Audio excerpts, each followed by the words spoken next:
Good afternoon. The Metropolitan Board of Zoning Appeals is now in session for its regularly scheduled meeting of December 6, 2012. I'm Joey Hargis, and I'll be presenting the cases for review in today's public hearing. I would ask if you have your handy phone device there or tablet, if you'll put it on silent or vibrate. That's what I'm going to do.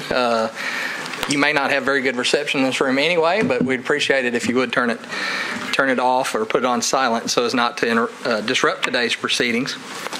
The procedure will be to introduce the case record on the wall here and the monitors behind you by means of a PowerPoint presentation. We'll present any maps, photographs, sketches turned in today's cases. We'll also present any letters that we've received in support or opposition to a particular case, as well as any correspondence from other Metro agencies. At the conclusion of our presentation, the applicant will come to the table first, along with any persons in support. After the applicant speaks, if there's opposition present, the opposition will come forward after the applicant. And then after the opposition, the applicant will have a period for rebuttal. In the board's rules, in cases without opposition, the applicants have 10 minutes to present your testimony. To the right of where you'll be sitting is a clock there. The time will be kept there. The clock will be stopped upon any questions of the board members, restarted once you begin testifying again. In cases with opposition, it should be noted that both sides of a case, both the applicant and opposition, have 15 minutes in total to present their testimony. If the applicant wishes to have some rebuttal, they'll want to save some of that 15 minutes. Again, if there are multiple parties to speak, we ask that you guys work that out before you get up here on who's speaking and for how long. Once that clock runs to zero, time is up on that case. Just like that. All section numbers I refer to today come directly from the Metropolitan Zoning Code, a copy of which is here at the podium behind me, and I'll dispense from reading any individual sections unless the applicant or opposition requests that I read those sections. The zoning code was adopted by the Metropolitan Government on January 1st, 1998, and applies to the entire jurisdiction of the Metropolitan Government. The zoning code requires that these proceedings be taped. Therefore, it's imperative anyone wishing to address the board, if you'll come forward. On the desk there is a microphone stand exactly like the one I have in front of me. Two buttons on that. The button on the right is the speak button. As you'll notice, the microphone turns red. That mic's hot. Give your testimony when you're done talking, please, if you'll.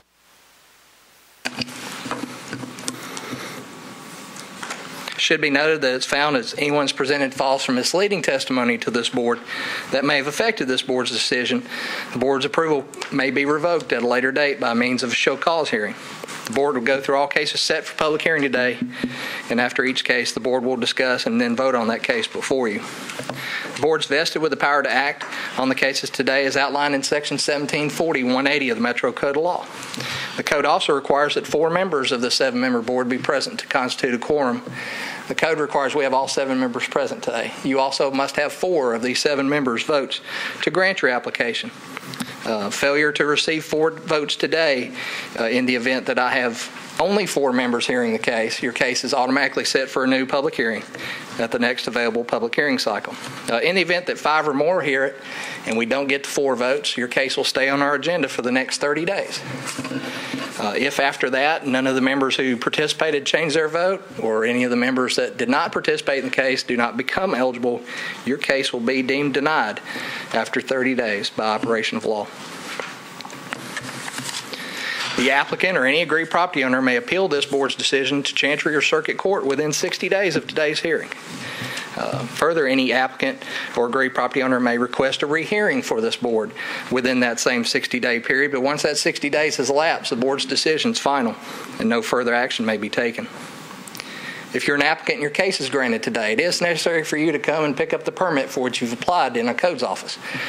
This process is just one step in that overall process of obtaining your permit, so any other approvals that you might need after today's meeting, go and secure those and then return to the codes department to obtain the final permit. That can be done beginning on Monday morning as far as the zoning portion of the sign-offs.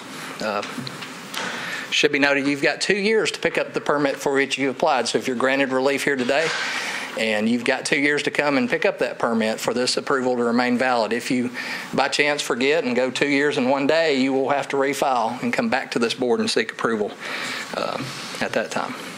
Mr. Chairman, I submit that all cases were filed in order. Appellants were notified by certified mail as required by the code. All affected property owners within 300 feet were notified by first-class mail, and a legal ad was posted in Tennessee and as required by the zoning code. Before we begin with any of our preliminary items, the board allows elected officials to address the board before we begin. So if there are any elected officials present, and I do see several here today, if you all would like to come forward and address the board before we get started, the board allows you to do so. I'll start here in front. Oh, Council Lady, is there? Yes, ma'am. Thank you.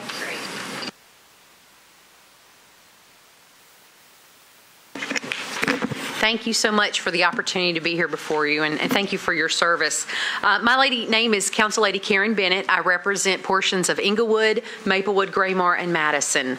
That district is District 8. The case here today is 118 on your list. I think it's the second page. This is for Cornerstone Church. My understanding, what they want to do is basically do an addition that will clean up the exterior and make it one solid building where the members don't have to go inside and outside to attend church. And I think it will be a cleaner look for the community from the outside. I was out of town during the community meeting, so I asked Council Member Frank Harrison to represent me at the community meeting. He was very gracious to do so, and I appreciate that.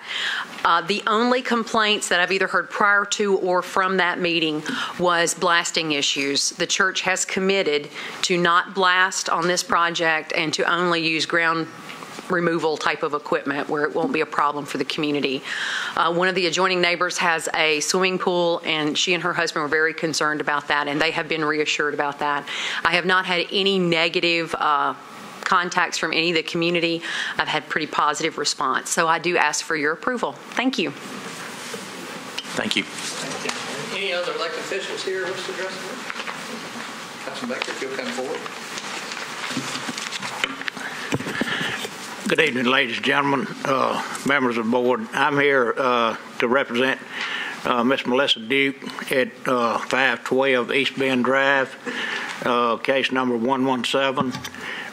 She was requesting a variance, side setback for her carport, and I appreciate whatever y'all can do for Miss Melissa Duke. Thank you.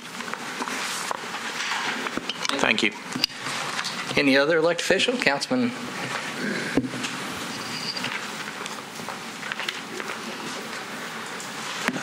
Thank you, members. My name is Peter Westerholm. I represent East Nashville's District 6. There is a matter before you, 2012-119, regarding the Hobson United Methodist Church at 1105 Chapel. And I believe you all have the letter of support I indicated in hand. There's also been some letters that you should have in hand pertaining to some conditions about a 10-year limitation on the modular structure. Those are some things that is something that I think that we're very close to being in agreement on. And I think that we can discuss that further when it comes before you. I plan on remaining in the audience as we have that conversation. But I think we're close to having that agreement worked out with most of the parties. There was a public hearing. I was out of town and unable to attend. But from what I heard about that meeting, there was broad support for the rehabilitation and refurbishment of the church. It is a historic structure and a historic overlay. There were a few concerns from some of the nearby residents about the ability of landscape buffering. And talking with a number of neighbors, we feel as if while there are still some concerns, there will be an ability to make that structure blend in as well as possible. And we have, and I believe, a good faith statements by the Liberty Collegiate representatives. They will make full faith efforts to make sure that is done in the best manner possible. I will remain in the audience, and we'll be happy to come back and speak and to address anything in particular when we get to that case. Thank you. Thank you. Thanks, Councilman Westerholm. Any other elected officials present? Mr. Chairman, seeing none, the board does have a consent agenda prior to today's cases. The board member and today, Mr. Chairman Whitson, looked at the cases for review in today's public hearing, and if the applicant, in the chairman's mind, has met the criteria for which they've requested relief from, and they feel that testimony would not alter the material evidence in the case, they recommend the following cases that I'll call for consent. If you are here in opposition to any of these next cases that I call, please raise your hand. We'll pull it from consent and hear it in its regular order. The first case recommended for the consent agenda is case 2012-101, Civil Site Design Group, the appellant, owners in common, Donaldson Place Townhomes, owners of the property at 3067B Whitland Crossing Drive. Is there anyone here in opposition to case 101? Mr. Chairman, seeing none, this is a request to allow the urban forester to approve an alternative plan. We've couched this as a variance. The urban forester has recommended approval to you all to adopt the proposed plan. In this case, Mr. Whitson, that recommends that case for consent agenda. The next case recommended for the consent agenda is case 2012-117, Ms. Melissa Duke at 512 East Bend Drive, requesting a variance in side setback. Is there any opposition present to case 117? Mr. Chairman, seeing none. Ms. Duke, are you present? The chair recommends a condition be placed that you not enclose this carport in the future. It's to remain open. Are you agreeable to such condition? Okay. Again, final call for any opposition on case 117. So, Joe, I just wanted the record to reflect that she did say yes, since Yes. we don't have our court reporter here. We don't, and that's not a requirement, but we usually have that luxury here. But thank you, Mr. Ewing. And with the condition that the carport is to remain open, Mr. Chairman recommends that case to the remainder of the board for consent.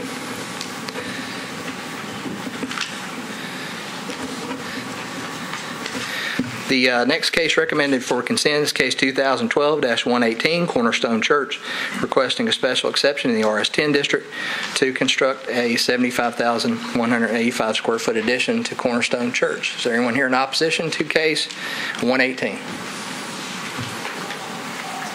Last call, case 118. Mr. Chairman, seeing none, this is a special exception request. This meets all the conditions of the special exception under the general conditions of 1716-150, and the chair moves that case be recommended for consent. The next case recommended for consent, case 2012-120, Mr. Troy Harris, appellant owner at 106 Kennett Road, requesting in item D, which is an addition to a non-conforming residence, to construct two additions to the residence. Is there anyone here in opposition on case 2012-120 on Kennett Road? Last call. Seeing none. This is an addition to a non-conforming residence. The existing residence is legally non-conforming at the time the home was built. The base zoning was R20. It's since been upzoned to RS30 and requires a greater setback. The two proposed additions here are in line with the existing residence and aren't coming any closer to the property line. It is not adversely affecting adjacent property and is in keeping with the other residences in the cul-de-sac. And finally, the last case recommended for the consent agenda, case 2012-122, Samuel Riyad and Boutros Mina, the owner of the property located at 1704 Delta Avenue. They are requesting a special exception to construct an addition to the side of the existing non-residence building. Is there anyone here in opposition to the request 122? Seeing none, Mr. Chairman, this is based upon the revised site plan submitted by the applicants to conform with the planning department's comments. They have taken those comments to heart and incorporated a plan which conforms with their recommendations, and they pass along to you that. Those are the cases, again, recapping cases 101, 117 with condition to remain open, 118, 120, and 122, condition on that, the revised site plan. Okay, so we have a motion on the consent agenda. Is there a second? Second. All in favor? Aye. Any opposed? Passes. All right. If you are here for cases 101, 117, 118, 120, and 122, your cases have been approved. You are free to go, or you are welcome to stay and hang out with the rest of us. So. Thank court you all. report is that?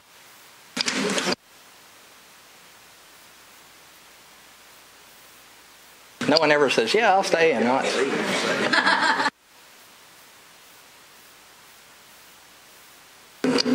And, Mr. Chairman, while those parties depart, the next item that we will handle, I have it on the end of today's agenda. That's my mistake. It really should be first. Let me collect one piece of information.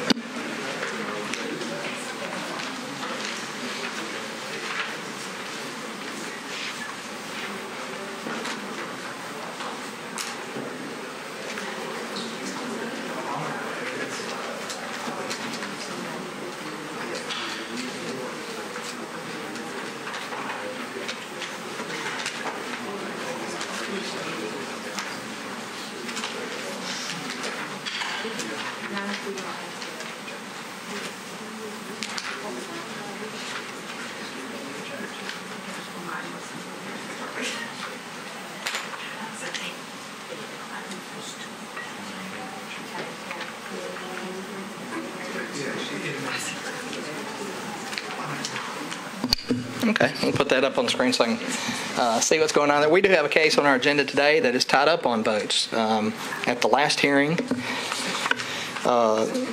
this case, case 2012-114, Mr. Chris Choate, Mr. Alton Brooks Parker, the owner of the property at 511 Buchanan Street. This case is tied on a motion to grant. The parties making the motion and are Ms. Garrett, Mr. Taylor, Mr. Whitson have recommended approval for this case. Do either of the three of you wish to change your votes at this time? No. All right, no votes have been changed there. Those voting against the variance to grant, Mr. Harper or Mr. King, do either of you wish to change your vote at this time? All right, those votes will be changed. Mr. Ewing is not present. And Ms. Jones, have you reviewed the record in this case? Yeah. And do you wish to participate in this case? All right, and if you don't mind, if you'll turn your mic on for me. The record will reflect that Ms. Jones is eligible to participate. Ms. Jones, how do you vote? I'd like to go ahead and vote to motion to grant. All right. And with Ms. Jones's vote, the case now has been granted on a vote of 4 votes for, 2 against. The record will be changed to reflect Ms. Jones is an affirmative vote in this case. With that, the applicant on case 2012-114, your case is granted, and you are also free to go. With that, we'll call the first case today. Our first case today is 2012-115. Ms. Heather Pollock, are you present? Ms. Pollock? All right, please. Oh, please come on forward. Whoever's representing. Are there any parties opposed to case 115 on Ocala Drive? Okay, seeing none. Sir and ma'am, you'll both have 10 minutes to present your testimony, but before you begin, if you'd like to, after you sit down, you can identify yourselves for the board. I'm going to go through some photographs to show them pictures that we've taken of the site and kind of recap your request, and then I'll turn it over to you guys.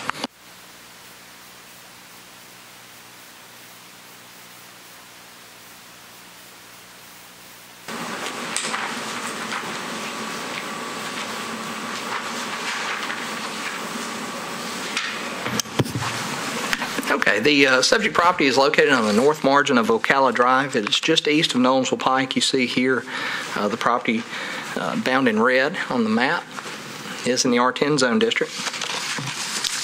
This is a recent aerial photograph of the property.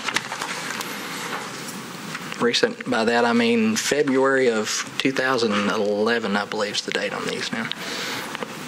The request before you is a request, for variances in the overall size of a detached structure and height of the proposed detached structure. And covering size first, the zoning code permits detached structures to be at a maximum size in total of all the structures out there in the backyard of accessory structures. They can be a maximum 50% of the footprint of the residence. So in this case, based on that size, the maximum allowable size for a detached structure is 756 square feet. The applicant has requested, based on their submittal, a 1,200 square foot size structure, and that they're over by 444 square feet. The second part, detached structures on lots less than 40,000 square feet are limited in height to 16 feet. Lots over 40,000 square feet can go up to 24 feet on a detached structure.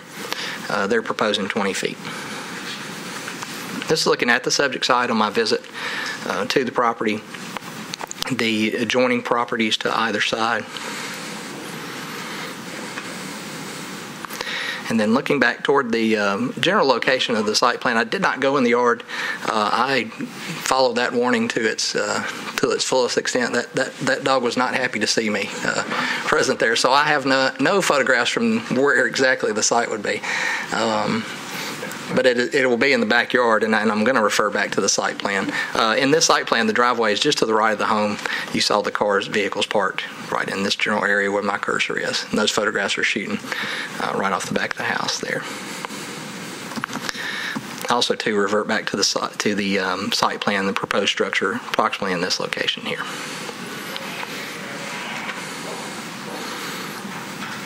Okay. I'll leave that and turn it over to you guys. If you would please identify yourselves and make your presentation to the board. Again, you'll have 10 minutes to present. Yes, thank you. My name is Donnie West. I'm Miss Pollock's boyfriend. We've been together 9 years. We've been living at that property for 9 years. As you've seen in the picture, since we acquired the property, I gravelled that side in over there so that the vehicles would not be sitting on a grassy lot. You know, they'd be where they needed to be. And in turn, her garage right now has my motorcycle in it, her treadmill in it, washer and dryer is also in that garage that's attached to the house. That's just the way it was built when it was built back in the 60s. Right now, as you can see, you know, I had my van and my trailer and stuff is sitting out to the side right there. I'm requesting this building because first of this summer I had to lay out there on a sheet of 3/4 inch plywood to put a transmission in a vehicle, you know, and I've been there 9 years. I need the garage because I want to be able to move my motorcycle out there, move her treadmill. I have our only spare bedroom we have. I converted it into a hobby room. I've got RC planes, which I want to be able to put out there in that building so we can have a spare bedroom back. We don't even have that.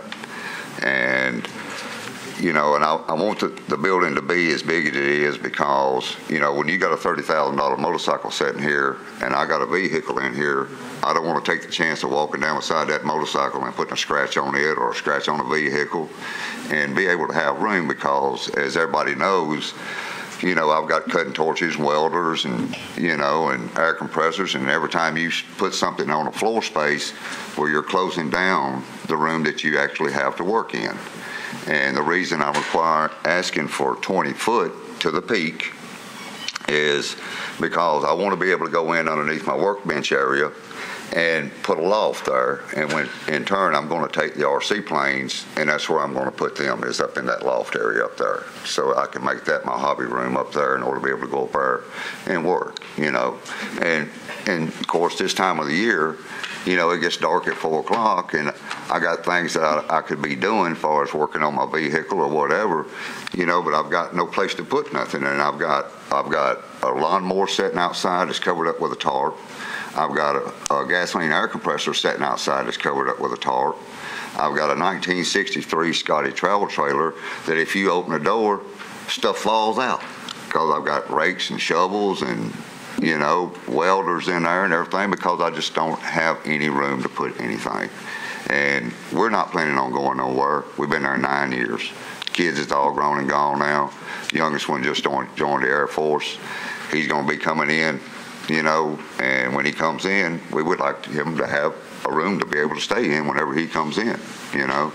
And so that's why I'm asking for what I'm asking for, you know, and just to make my life easier, and she can have her garage back, and it'll make my home place a whole lot happier. Well, thank you. I think everybody understands exactly why you would like the structure. This board is in place because of state law, and the only way we can we can grant a variance is if there is some type of hardship, either the shape of the lot or the topography or trees or a power line running through or something that forces you to build it maybe bigger than it needs to be or taller than it needs to be. Can you help us with what that hardship might be? As for Because literally that's the only way we get to grant variances, and so. Well, I mean, like I said, the lot is so big in the back.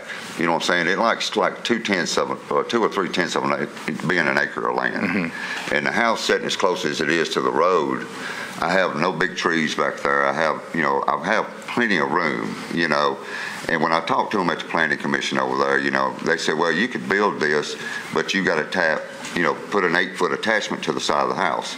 Well, if I built it there where you seen that gravel lot at, where that van and trailer was sitting at, if I build it there, then that cuts off my access to that backyard back there. And that's why I wanted to set it as far back.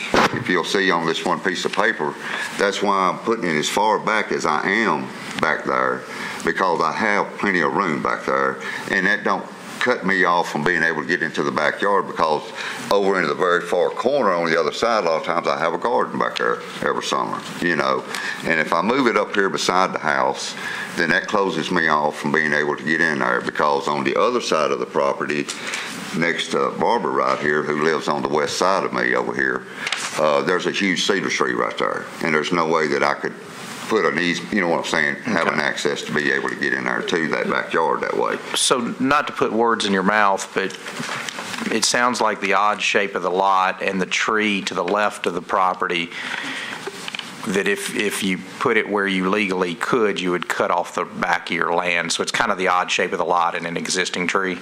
Yeah, on the like if I'm in the house looking out at the road, it's on my right hand side it's on the west side of the house. Okay. And then like I said, as big as what the lot is in the back there, because if you look, I'm coming 42 feet off the very back fence to the back of the building, and on this drawing, where you see the other little, at the back of the house, that's just a small concrete pad, and it was there when we bought the place. Well, right there at that pad from the corner of that house over to that fence, which we've done had a 6-foot chain link fence put in right there. From there over to there, from that fence back to the front of the building, I'm 40 feet, and pulling it 15 foot in off the property lines, because I don't want to, I'm trying to be a good neighbor to everybody, And speaking of neighbors, have you had any conversations with neighbors, pro or against? Yes, I have. I've talked to all my neighbors. I went to my the house that sits right directly behind me on Brewer. A fella bought that house 4 years ago. That house has been vacant ever since it was bought. And because he owns a car lot up on Nolensville Road, that house has been vacant ever since it was bought. The neighbor that lives right beside that house on Brewer right there, I talked to him, and he laughed. He said, buddy, I don't care. He said, I know you've been struggling back there for a while now, and I've seen you out there working on your stuff out there and having to do it outside in the element, And then the only person that did have any concern was Mr. and Mrs. Thompson that lived on Brewer about 3 houses down, and the only concern Mr. Thompson had was the height. And it was like I told Mr. Thompson, I said, well, now, Mr. Thompson, I said, take into consideration, I said, the ground kind of lays on a little slope. Not much, but it lays on a little slope. Well, in order for me to get the grade where the gates are, I had a 16-foot set of gates put in, wanting a new one in the future. I was want to build a garage back there. And I said, in order for me to get to that grade where those gates are, I said, I've got to lower this building approximately 3.5 feet, almost 4 foot down. You know what I'm saying, cutting it out in order to get on that grade. I said, so what you're going to be looking at is not going to be any more than what you're looking at with your garage. I said, you've got a garage, a detached garage. I said, Gladys down here, Miss Pollock, which is my girlfriend's ex-mother-in-law, I said, y'all all got detached garages. I said, I'm not asking to build a mansion back there. I'm just asking, just for a garage. So I've got somewhere to go and somewhere to work on my stuff when I need to work on it, Okay. And everything. And then this here's my neighbor here. She come to support me on it because she knows, that how much I've struggled trying to be able to put brakes on my car or whatever and having to do it in the rain or whatever, Okay. Okay. And it would certainly make the. I'm sorry. Can you introduce yourself for the record? I am Barbara J. Lynch. I live to the west, 386 Ocala. And my husband and I both support him building this proposed garage. It would certainly clean up, like his mowers and everything. They're always outside. Make us happy with that. Although I don't know anything about, the building, how we could get it underneath the law so it's legal in there. And like I said, it's the fact, I know the neighbors are tired of looking at these mowers sitting out here, a riding mower covered up and stuff, and I'm tired of looking at it myself. You know what I'm saying? And if I've got my garage, I can put all this stuff in, and my neighbors don't have to look at it, and it just makes a lot nicer and all around appearance all the way around. Thank you. That's very helpful. Any other questions? Should we? I guess we're going to. There's no opposition, so. I just have one question. I'm not seeing any elevation or anything. Is the architectural aspect of this garage going to match the house? Are you doing it in brick, or what's your selected materials? I'm going to do it. It's going to be red and white, so it will match the house. But that's one of the concerns one of my neighbors asked me back there. They said, well, you're going to build a brick garage. I said, I don't have $70,000, $80,000 to build a brick garage back there, not of this size. I said, it's going to cost me a little over $15,000 to build this now, which is going to be all metal, but it's not going to be, I'm going to have it built. And I'm going to build it so that it's going to be clean and neat. It's not going to be no ragged piece of crap out there. I mean, that's me. I just wouldn't tolerate it. You know what I'm saying? And everything. Like I said, and that's why I'm going to build it so that it'll be red and white, so that it matches the brick on the house, because I got white soffits and white gutters and white shutters and everything. So I'm going to build it so that it's not going to be an eyesore to the surrounding houses around me. Other questions? All right, close the public hearing. Discussion?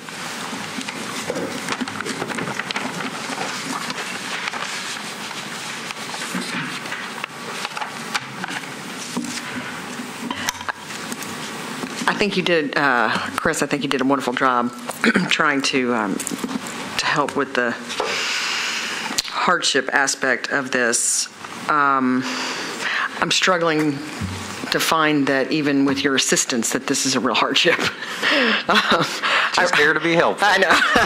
Well, when I hear my girlfriend all the time, like, well, I'm sorry. The public hearing's closed at this point. Thank you. I think there are a number of elements here that just don't give me the comfort that this is even applicable. I mean, he's got an opportunity to go ahead and build a garage, but I think that the size and the hardship just don't equate in our purview. I'm not sure I disagree with you. I mean, so I'm more willing. I would be more likely to grant the size than the height issue, personally. But for what it's worth. Oh, hardship, but I haven't seen hardship. I think we'd be pressed to justify that.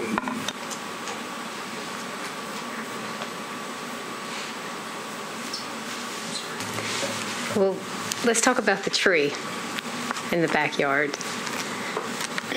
And can we go back to here? Back. Yes. Oop.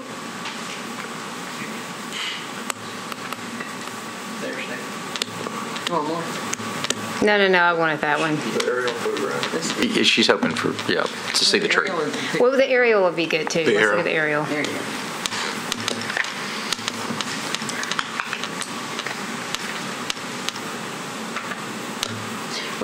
What I understand he's saying, just so we're clear, if in order to build the size that he's looking for, he would have to add an 8-foot addition to the right side of his house because he's got a tree on the left side.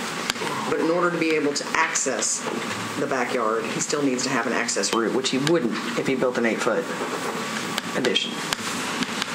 I guess is what I'm hearing. Am I correct? Now, in order to meet the size that he's looking for, he would have to add 8 feet. Is that correct, Joey? Do I have that correct? To build a structure that size, it has to be an attached garage. It doesn't necessarily have to be on the side, but it does have to be attached to the residence with common roof, wall, and floor. But he could attach it back here. That's what you're saying, yeah. How much attachment? Like, you have to be able to communicate between them? 8 minimum, 8 wide, 8 long at least, and 8 in height. Can't be a breezeway, couldn't be a carport. It's got to be an enclosed connection between the two. Yeah, I mean, I totally appreciate what you're trying to do and why you want to do it. But I'm looking at a piece of property that's almost an acre.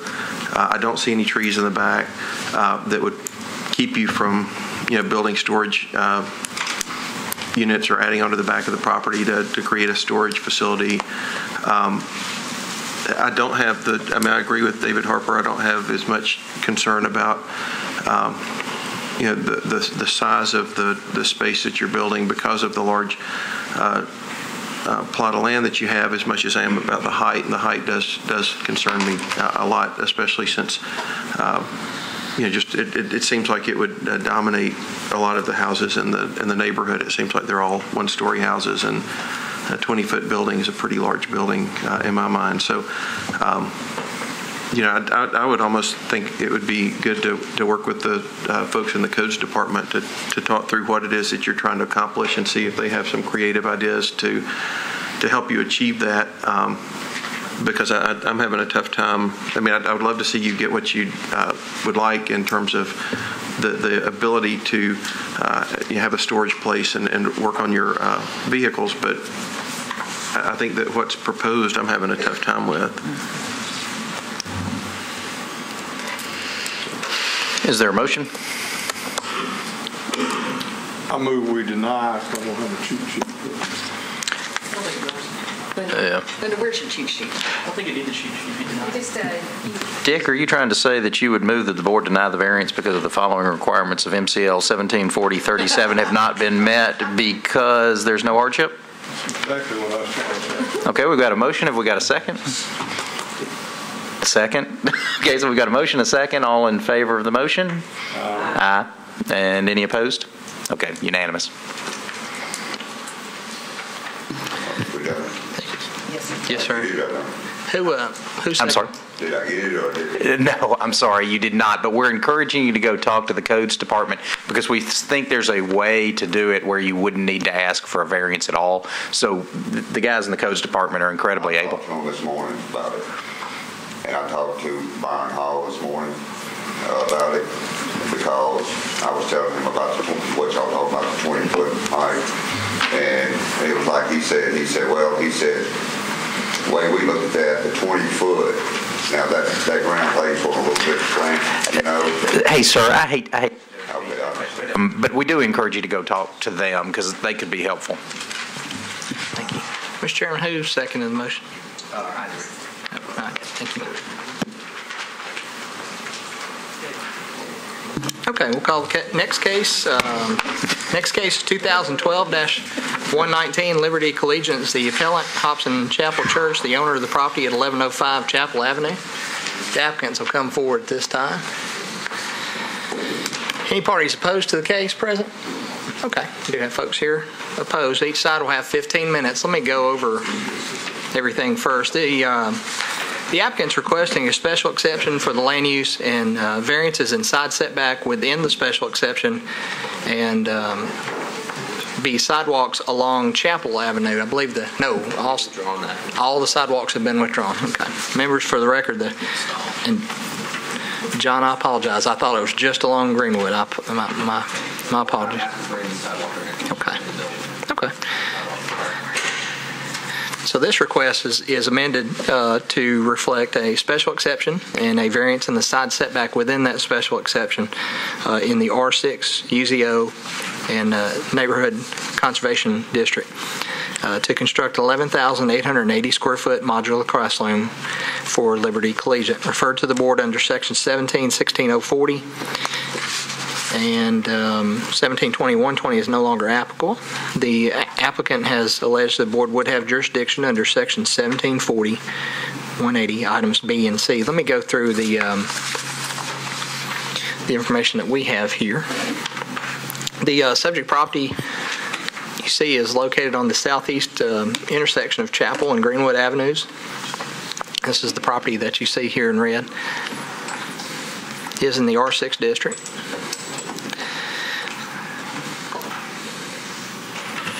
Again, this is a reduced lot size school under the zoning code and requires the board's approval of the site plan on that. The reduced lot size school has a required setback from all adjoining property lines of 50 feet.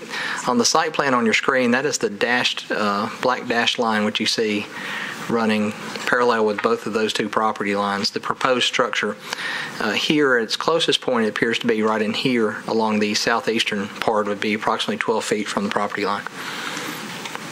There again, the variances for sidewalks have been withdrawn. This is looking into the subject property at the intersections of Greenwood and Chapel. Chapel will be on the right-hand side, Greenwood on the left, looking at the front of the existing church there. And then views along each street, the upper left being Chapel, bottom right, Greenwood. And then a view of the existing site, the existing sanctuary that you saw in the very first photograph is there, the intersection at Chapel and Greenwood in the background about where my cursor is. And then remainders of the structures that currently exist on the property. This view is from Chapel facing east toward the addition, would be back in this general vicinity in here. This residence, which you see located here, this view is from Greenwood. This building would be behind that structure. So refreshing you on the site plan, that residence I'm pointing to is this structure here.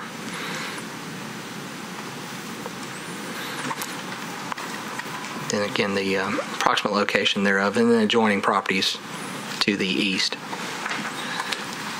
in the bottom right. Okay, that's the case records. We have it. Gentlemen, if you would, please identify yourselves. Again, you have 15 minutes. You would, if you'd like to reserve some of that 15, I'm sure you would, for a rebuttal after the opposition, feel free to do so, and you can declare that at any time. Just be mindful of your clock there, and I'll turn it over to you all to begin. Thank you, Joey. Thanks, Mr. Caldwell. If you would just pull those microphones down, too. My name is Wood Caldwell. I'm a founding board member of Liberty Collegiate, and I want each one of my associates here to introduce themselves. I'm Aaron Kelberg, and I'm also a board member at Liberty Collegiate. I'm sorry, could I get each of you to spell your name? We don't have our our court reporter here, and so we're relying Last on the name video. is Kaaalberg. Thank you. My name is John Gore. I'm with Barge Coughlin Civil Engineers. I live at 1212 Fatherland Street. My name is Craig Kennedy. I'm with EOA Architects, and I live at 1432 Greenwood Avenue. We appreciate this opportunity to come before you. We were here a couple of years ago. We are currently housed at the intersection of Fatherland and 10th, and that was a temporary location for Liberty Collegiate for the first 2 years of our school, 5th and 6th grade. We had a very successful 5th grade. Now, I know this is not part of it, but there was a very appropriate article that was in the Tennessean written by Mayor Dean talking about the success of Liberty Collegiate. I've asked them to hand out that to each one of y'all. And great scores, by the way, I saw. Yes, they did. They did very well. And if anybody wants to ask any questions, the founding principal is here in the audience, Ms. Linda Lentz, and her associate, Abigail Rocky.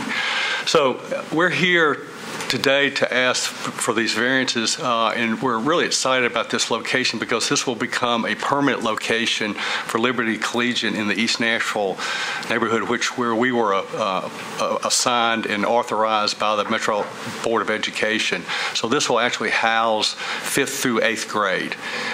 We are asking for we will have a modular on the site. We'll completely renovate the existing structure and then add the modular for both the 7th and 8th grade. I know y'all have gotten all of the information from the neighborhood association. We went through all the appropriate steps, met with neighbors, meetings, and I feel like we've gone through the proper procedures to come before you, and if, as you realize by the letter, it's gotten support. So what I want to do today is turn it over to our two professional associates, civil engineer and architect, and then Aaron represents our board legally as a volunteer, though, only, right? Volunteer only. So anyway, any questions that y'all would have during our presentation, we'd be happy to ask them. So, John Gore. Sure. I appreciate your time today. I'm going to quickly talk through the site, and then I'll be glad to answer your question for you. As Wood says, this parcel is about 3.2 acres. It's at the corner of Greenwood Avenue and Chapel Avenue. As you can see, the existing brick church structure fronts Chapel Avenue, and there's also an existing parsonage house that's to the north of the proposed modular. When we started looking at laying out the site, we went through several iterations and kind of talked about our goals and our being sensitive to neighbors. The reason we ended up with this location was primarily for a couple reasons. First, to screen the building as well as possible from the streets. As you can see, there's a lot of space out to the north of the site, but a location there would have been very visible from Greenwood. We also felt like that this location, because of the existing building and because of kind of the angle of the street, also screened the building well from Chapel. The other reason that's part of one of our hardships, in addition to lot size and grade, is there's a lot of very nice mature trees kind of in the center of the site. Specifically, there's about a 42-inch oak tree to the northwest of where we're proposing the modular. So that's kind of what stuck us in this back corner. But we've studied this. We've studied the building and the buffer back there. We've also made some changes to the building, the material, a siding material instead of a standard metal siding, and the height and the color and some things like that in response to the neighbors. So we felt like that we arrived at a location kind of in the back corner of the site that could be screened with a dense landscape buffer as required by code from the neighbors to the south and to the east, but also be hidden as well as possible from the traffic on Chapel and Greenwood. What are the material changes that you made? I'll let Craig, the architect, go into that, but it had to do with the siding, the height, windows. We've had several discussions with Historic. The siding material is a 5-inch lap siding fiber cement. Then the skirting material is a at their request a textured sort of a stucco faux texture on a fiber cement panel. So the three comments that we've had from them are siding. We have a parapet on it would be the north side to hide the gable end, and then the windows. So the windows went from 3x5 to 3x6 to be in line with the historic guidelines, which require 2:1 proportion to windows.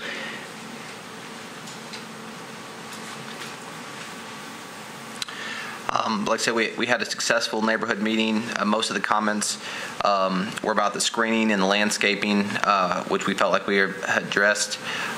We had a lot of good discussion about traffic and parking, but one great thing about this lot is it has a lot of frontage. It has a lot of availability for parking on the existing site, but also parallel parking.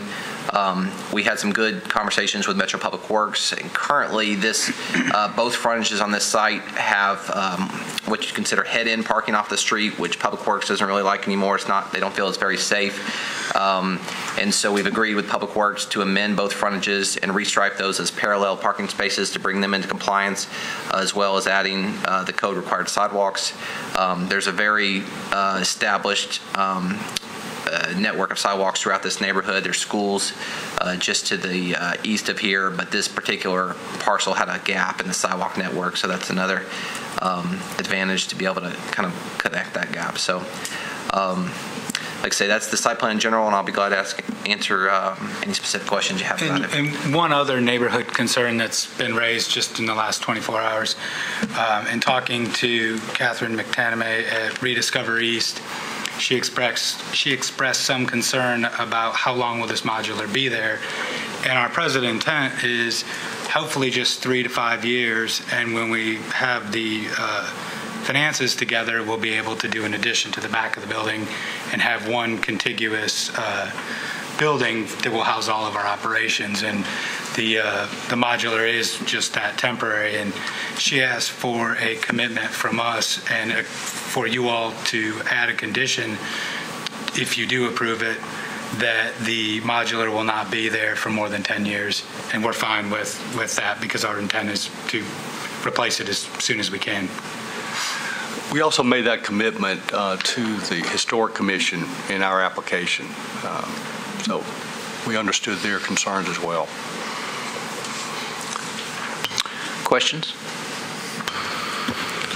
Now, I sympathize with our charter school people out there because it is really hard to find proper real estate, particularly in certain areas of town like you are in. And I know that this is a long-established site, but if these modulars are temporary, would the footprint be basically the same and you'd build in the same location? And why'd you pick these locations to build this modular design?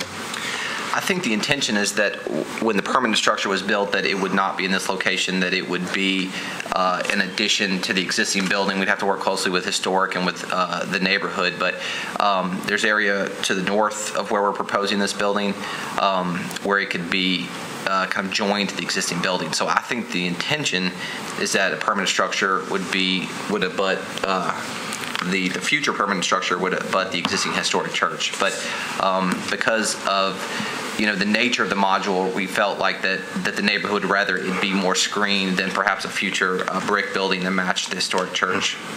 Now, the other issue that we're having to deal with is if you move farther to the north on this site, you have pretty severe grade drop-off. So obviously, with the modular, we're looking also for a flat space because we only have a minimum grade differential to be able to put a structure of that size.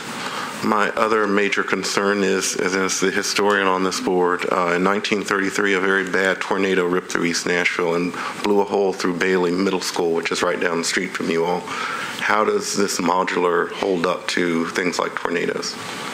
We, in the same situation we had to deal with, David, at 10th and Fatherland, and we go by the codes, but it's anchored based on those kind of requirements for severe winds. So we meet tornado forces. I mean, like I said, if you look at old pictures of the 33 storm, I mean, Bailey was devastated. Yeah. And they had to rebuild.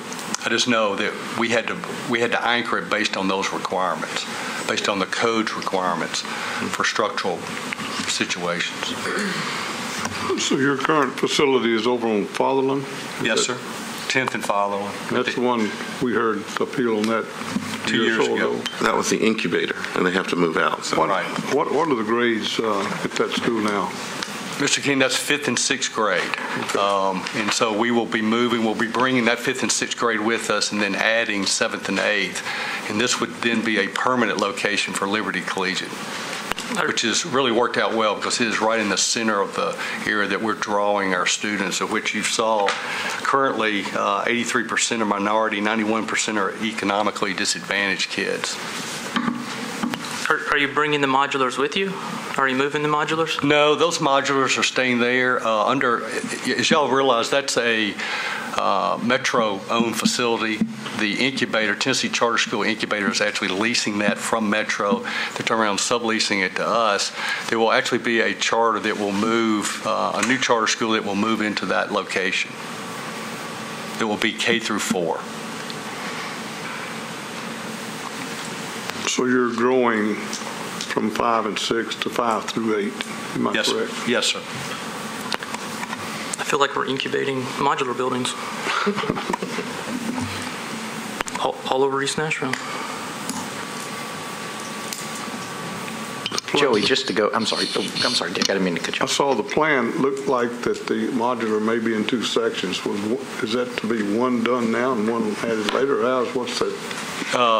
We are doing basically in two sections, two equal sections. The first will be for the 7th grade for beginning year 2013, school year 2013, and then we'll add the second section for 2000 school year 14 when we add the 8th grade.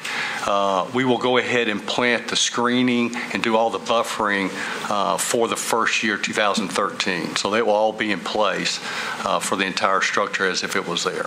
Yes, it's in two different sections. Not knowing how the funding on all this works, but what's your timing on making that instead of a modular building, a permanent building? Where do you have to get to for that modular to go away? Well, that's a great question. I mean, David, it's been tough because we have to go find our own property. Because of the success of the school, we're getting a lot of attention, but you can imagine we do have financing set in place that's somewhat limited through the Charter School Development Corporation that's out of Washington, D.C. But as we obviously improve the situation with the kids in this area, we hope to be able to start raising money and look at making those additions. Naming rights available.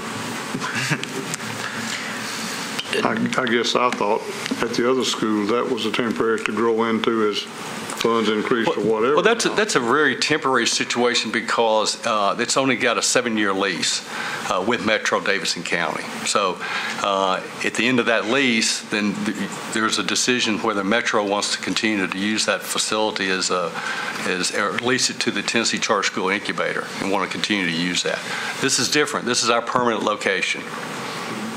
But again, the modular, we would agree that it wouldn't be there more than 10 years. Yes, I'm sorry.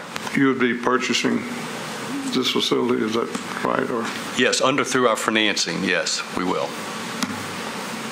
So will this be a church while you're here now? I'm sorry. Our first discussions, Mr. Harper, were that we would use the building, but I don't know if y'all realize this, but Hobson United Methodist Church has gone through a fairly severe reduction in their congregation, and then they have concluded that they were not able to maintain, and they were going to move out regardless. And then we talked to them about possibly coming back in and co-using the building, and then they decided that was not an opportunity for them. They've been given another church building off on Brick Church Pike, and so then they turned around and said, we'd like to sell this to you. They really like our mission and are committed to what we were doing. So when you move in, the whole existing facility will be yours plus the modular? Yes. And what about I'm assuming it's the parsonage now? In the parsonage house. And so you'll be occupying that as well? Yes. maybe I misunderstood something, that you're moving the 5th and 6th grade now, and then you're going to start the 7th grade in 2013. Okay. And then add the 8th grade in 2014. Okay. So when our 6th graders graduate, they come. Yeah, the 6th graders move to 7th, and then the 7th move to 8th. So we basically bring in a new 5th grade class as we expand. And how many students? It'll be a total of approximately anywhere between 350 and 400. That's when you're 5 through 8, you're saying? Yes, sir. Okay. Yes, sir, at the max. Yeah, thank you for clarifying. Joey, just to clarify, when they move from modular to a permanent structure, they would have to come back from us. I mean, because I think they just said that they would build it on, and therefore it would be subject to our rules and bring it back to us. Correct? Or yes. Well, I mean, in other words, we're not granting the permanent structure now. No, right? you can condition it just to this structure, or if you want to see those other things. I think as a guide to our office, if you would be specific as to your direction, that would help us. I would like to say one thing about the modular. I know that there are some concerns about that, but I went to Burton Elementary School 1st through 8th grade, and the whole 5th grade. It was an exciting thing. You got to go be in the portable in the 5th grade. But these structures are totally different than even what Metro considers their portable facilities. We currently have one now that's got 4 classrooms in it. When you walk in it, you think you're in a very solid building. It's been fantastic, which I think maybe even answers David's question regarding the stability of it and high winds and those kind of things. I mean, you don't know you're in a modular facility, and obviously I'd love for you to come visit there. Any other questions? Did I hear someone say that you were still negotiating with the neighbors about the appearance of the modular building? Or? No, Mr. King, we had a neighborhood meeting, and the 3 questions that came up one was the screening because of the setback variance. 2 was the color of the building. Are you going to have it white? It's going to stand out. So we addressed that. And then through the Historic Commission, actually, when it was brought up in the neighborhood meeting, was the shape of the windows. It looks kind of plain. Can you add more windows? So we've added more windows. We've gone to a rectilinear 3x6 window instead of a 3x5, which is a requirement by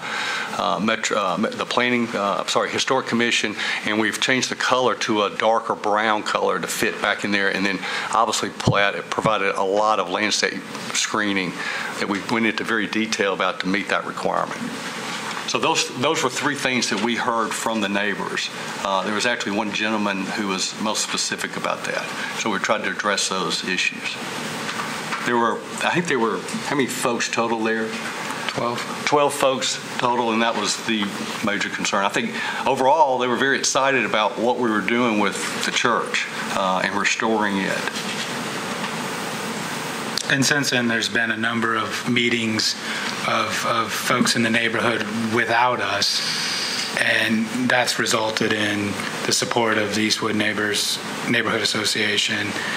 And like I said before, Rediscover East did have some concerns, and they appear to be fine with what we're doing on this application so long as we agree to the 10-year limitation on its existence. Well, I commend you on saving a grand old building and bringing it up. That's certainly it's a fantastic facility. A lot of work's needed, though. A lot of work. And my final question, Joy, what is the reduced school lot variance condition here? I mean, normally you have to have a minimum of what size lot for? This falls in the reduced lot size category. Bill, if I borrow your book for just a second, I didn't bring mine with me. But what the council set up is that schools are generally uses that are permitted with conditions. They don't come here.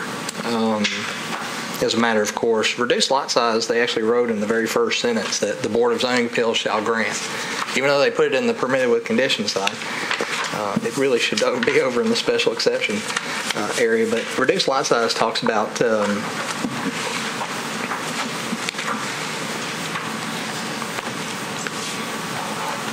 contrast for you, middle school 5 to 9 in the code talks about 10 acres plus 1 per 100 for traditional school.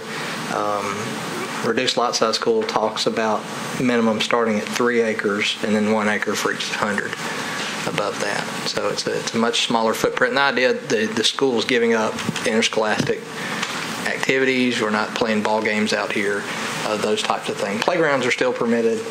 Those types of uses are fine.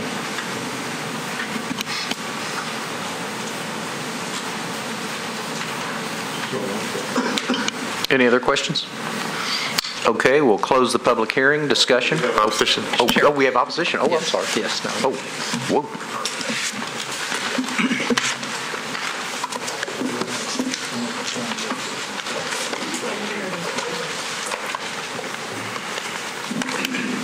And sir, before you begin, for my assistance, Councilman, would you like to address after this gentleman speaks or after the appellant? Or at all? Okay. Thank you. I appreciate it. Hi, I'm Craig Stevens. I live at 1102 Matthews Place, so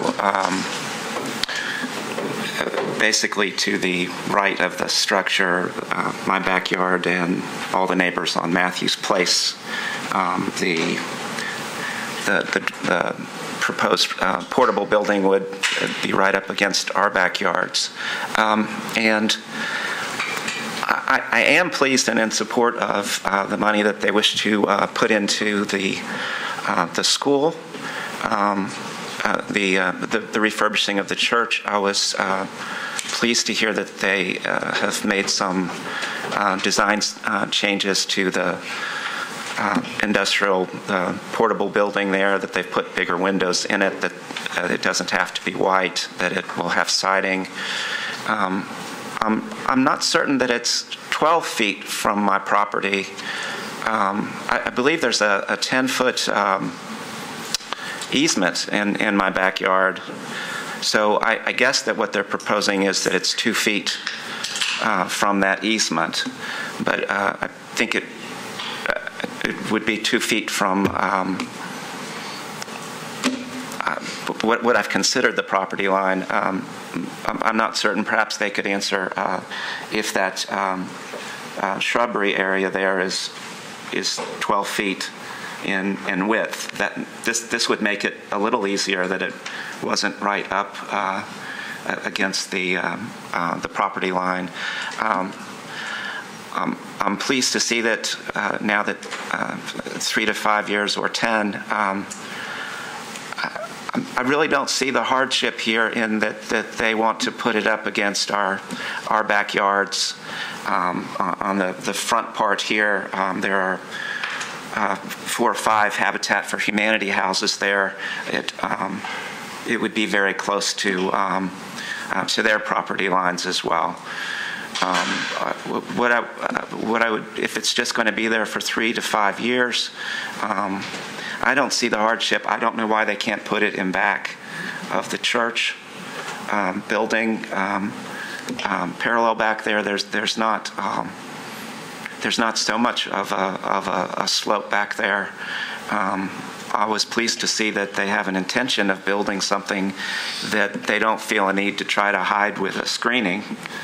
I would be more pleased if they could just build a structure that they're proud of, and that the fact that they can put it a new structure or a proposed structure in back of the church indicates to me that that they can put the portable building there and not create a hardship for the neighbors on Matthews Place and on the Habitat for Humanity homeowners on Sharp.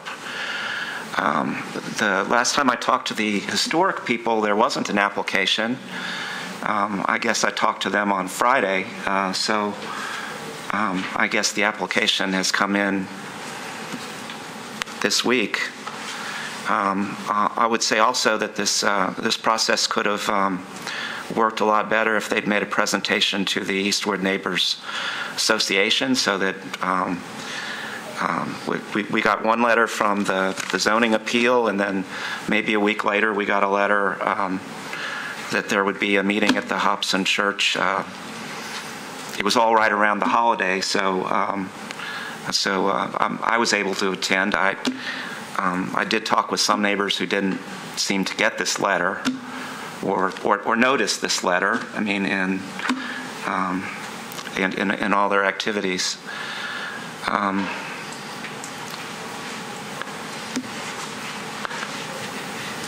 Those are my main concerns. I mean, the hardship to me is that, I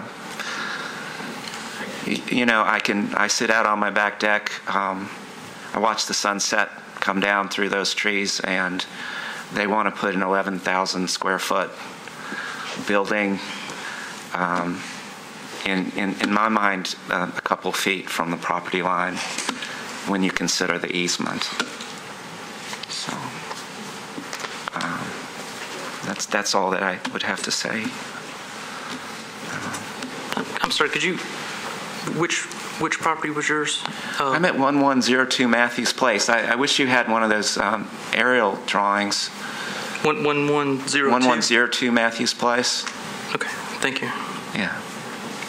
I think that it'll impact my next door neighbor even more on 1104 Matthews Place. Do you have one of those maps from the air of the properties?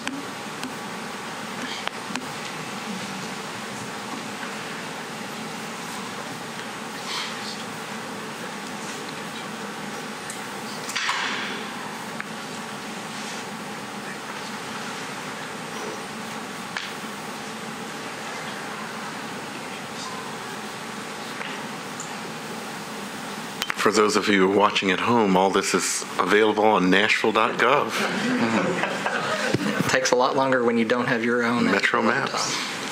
And also, I'll just take this opportunity for an apology. In my zest for efficiency, I cut off some supporters of the school who wanted to speak, and so we're going to go kind of out of order to let those supporters. So what was your address again? I'm at 1102 Matthews Place.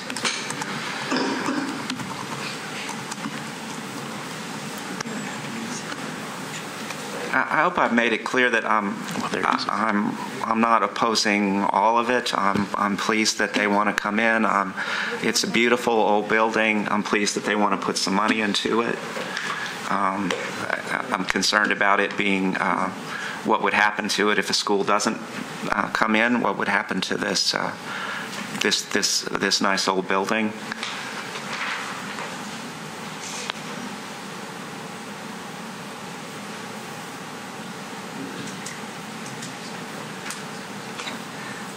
No offense to planning, but we're about to Google this. So.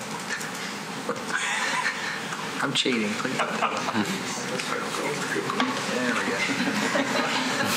Sorry, Mr. Matthews, you ruined it. So much for those kind words I said about it. Are you using Apple? What are you doing over here? No. What? What's your house number again, sir?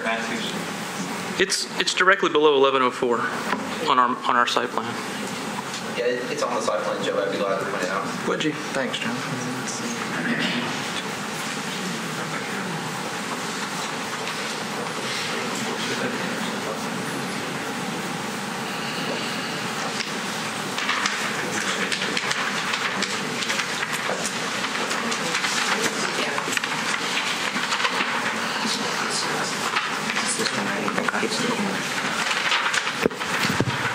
Chairman, this parcel is just to the southeast here. It intersects. I can sympathize with you and your not wanting something right up by your back door, you know.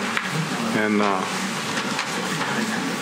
when the appellant comes back up for their rebuttal, we'll let them address that and how long this modular building may be in that location, when it might be going away, something. I know, but I mean a little more specific if that helps you. Yeah, find it in yours. I think the question is, they've been very specific about how long and what the conditions, but I think understanding which one of these, which parcel is it? Is it 28200? Is that you? Right here. 28200. So were you clear on what their plan was and for how long this would be in this location? I didn't hear that at the community meeting at Hobson. I know later some people said it would be temporary. My concern is that, I mean, it seems to me that those portable buildings that the metro schools have, those were supposed to be temporary. And, you know, once you put something in there,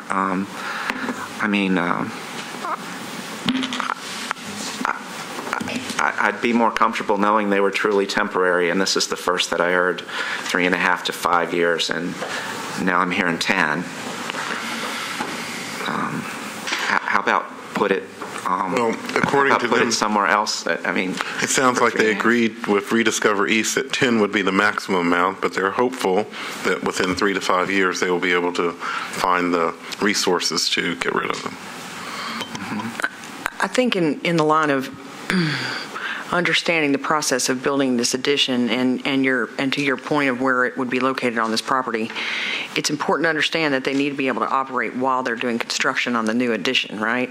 So there needs to be a location where the modular will sit while they're also working on the growth phase of this project. So I think for you to understand that portion of it, in order for them to build that, they can't displace those students while they're doing new construction to attach to the building. Does that give you an understanding about? That gives me a better understanding. Yeah. Okay, good. Any further questions? Okay, thank you, sir.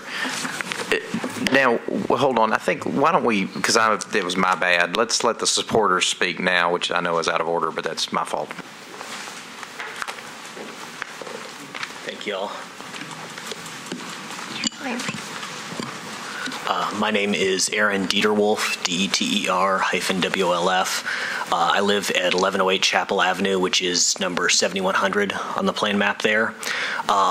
We're immediately across Chapel Avenue from the school, and my view shed looks directly back into the area where the portable building is going to be. I'd sent an email that I don't know whether it was included in the record or not, but I just sort of wanted to reiterate what I'd said in that, which is that I'm generally very much in favor of this project. Hobson Church has been great neighbors, but as you heard, they are apparently moving out. And living right across the street, this property has not been well maintained over the years. It is in generally sort of a state of decay, and I personally have a lot of concerns that if this process does not go forward, that no one will take over the property, and that this sort of anchor of the neighborhood will become an eyesore and a danger to us. At the same time, I'm sort of interested to hear the things about, there was that one public meeting. This is the first I've heard of Rediscovered East's involvement. The people sitting here beside me are my neighbors on Chapel Avenue, and I'll let them introduce themselves in a minute. But I don't feel like, other than getting those letters in that one public meeting, like we've particularly been involved in the process. Craig Kennedy has been fantastic providing me with information. He's a neighbor who lives around the corner. But we haven't had much involvement with Rediscover East or with this process. And even though my wife was at the public meeting, this is the first, for example, I was hearing that there was actually a change regarding the siding or the color of the building. This is the first I was hearing of the short-term nature of the building. And those are all things that, issues that we had that I think is great to hear are being addressed. Generally, I very much support the project, and I support the idea of investing in this piece of the neighborhood and making it a strong neighborhood presence, and the school being a part of the community. I know my neighbors still have some concerns regarding traffic issues and things that haven't been addressed yet, and so I'll just let them take it from here. Well, my name is Camila Zapata. I live on, I can't read, but it's 2 houses down from his lot. I'm sorry, could you spell your name for us, please? Camila, last name Zapata. I think my main concern is that we have not gotten enough information about the project. I was surprised to hear that there were several meetings about it, because I only got one letter. I live right across the street, and I only got one letter for a meeting that was held the week after Thanksgiving. So it was kind of hard to go to that meeting during that time of the year. So I think I would like to get more information about it. We don't know anything about traffic. How is it going to affect parking? What I just heard is that they're going to have parallel parking in front of my house, which tells me the parking space is going to be reduced, and most likely everyone is going to end up parking in front of my house. So that's a big concern that we have. My husband also told me that the bus queue is going to be right in front of our house, which doesn't really make sense to me when I look at the plan of this project. So we do have concerns about that, and we need more information.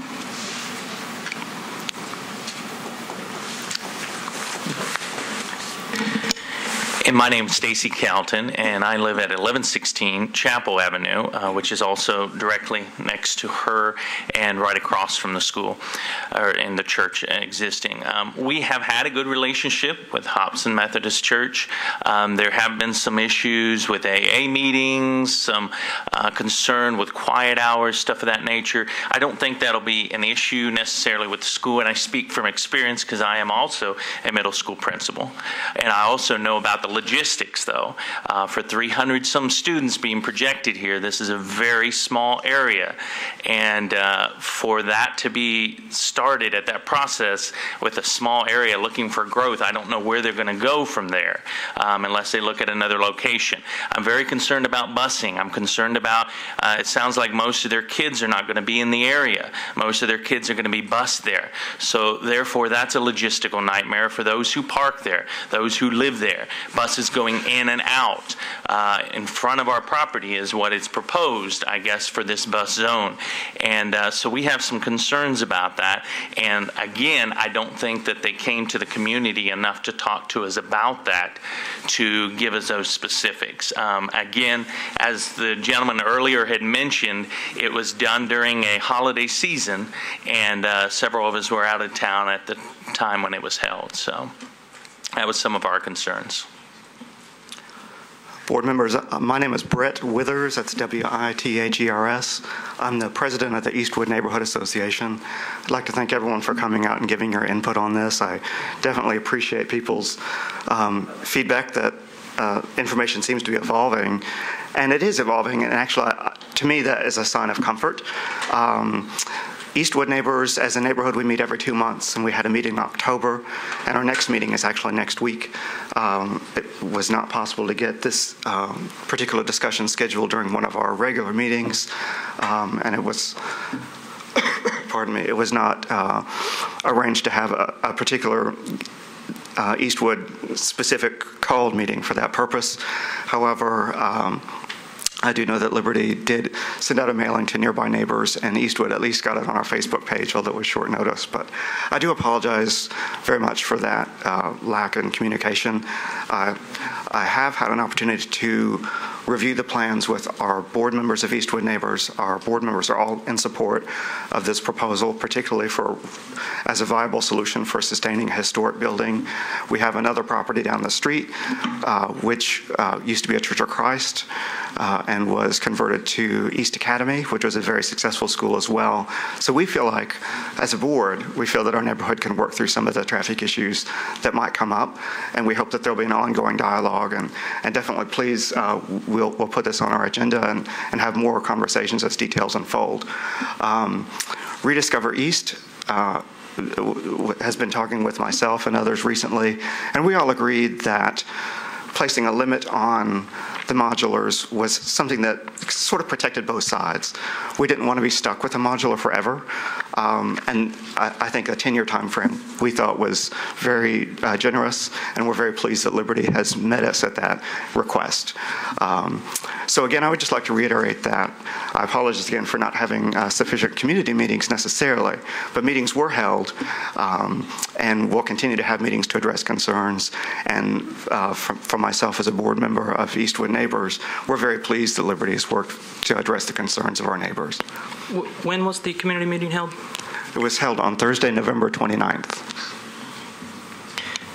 Just a couple of housekeeping things. Sir, can you spell your name? We missed it for the record. Sure. Calton, C-A-L-T-O-N is the last name. First name Stacy without an E.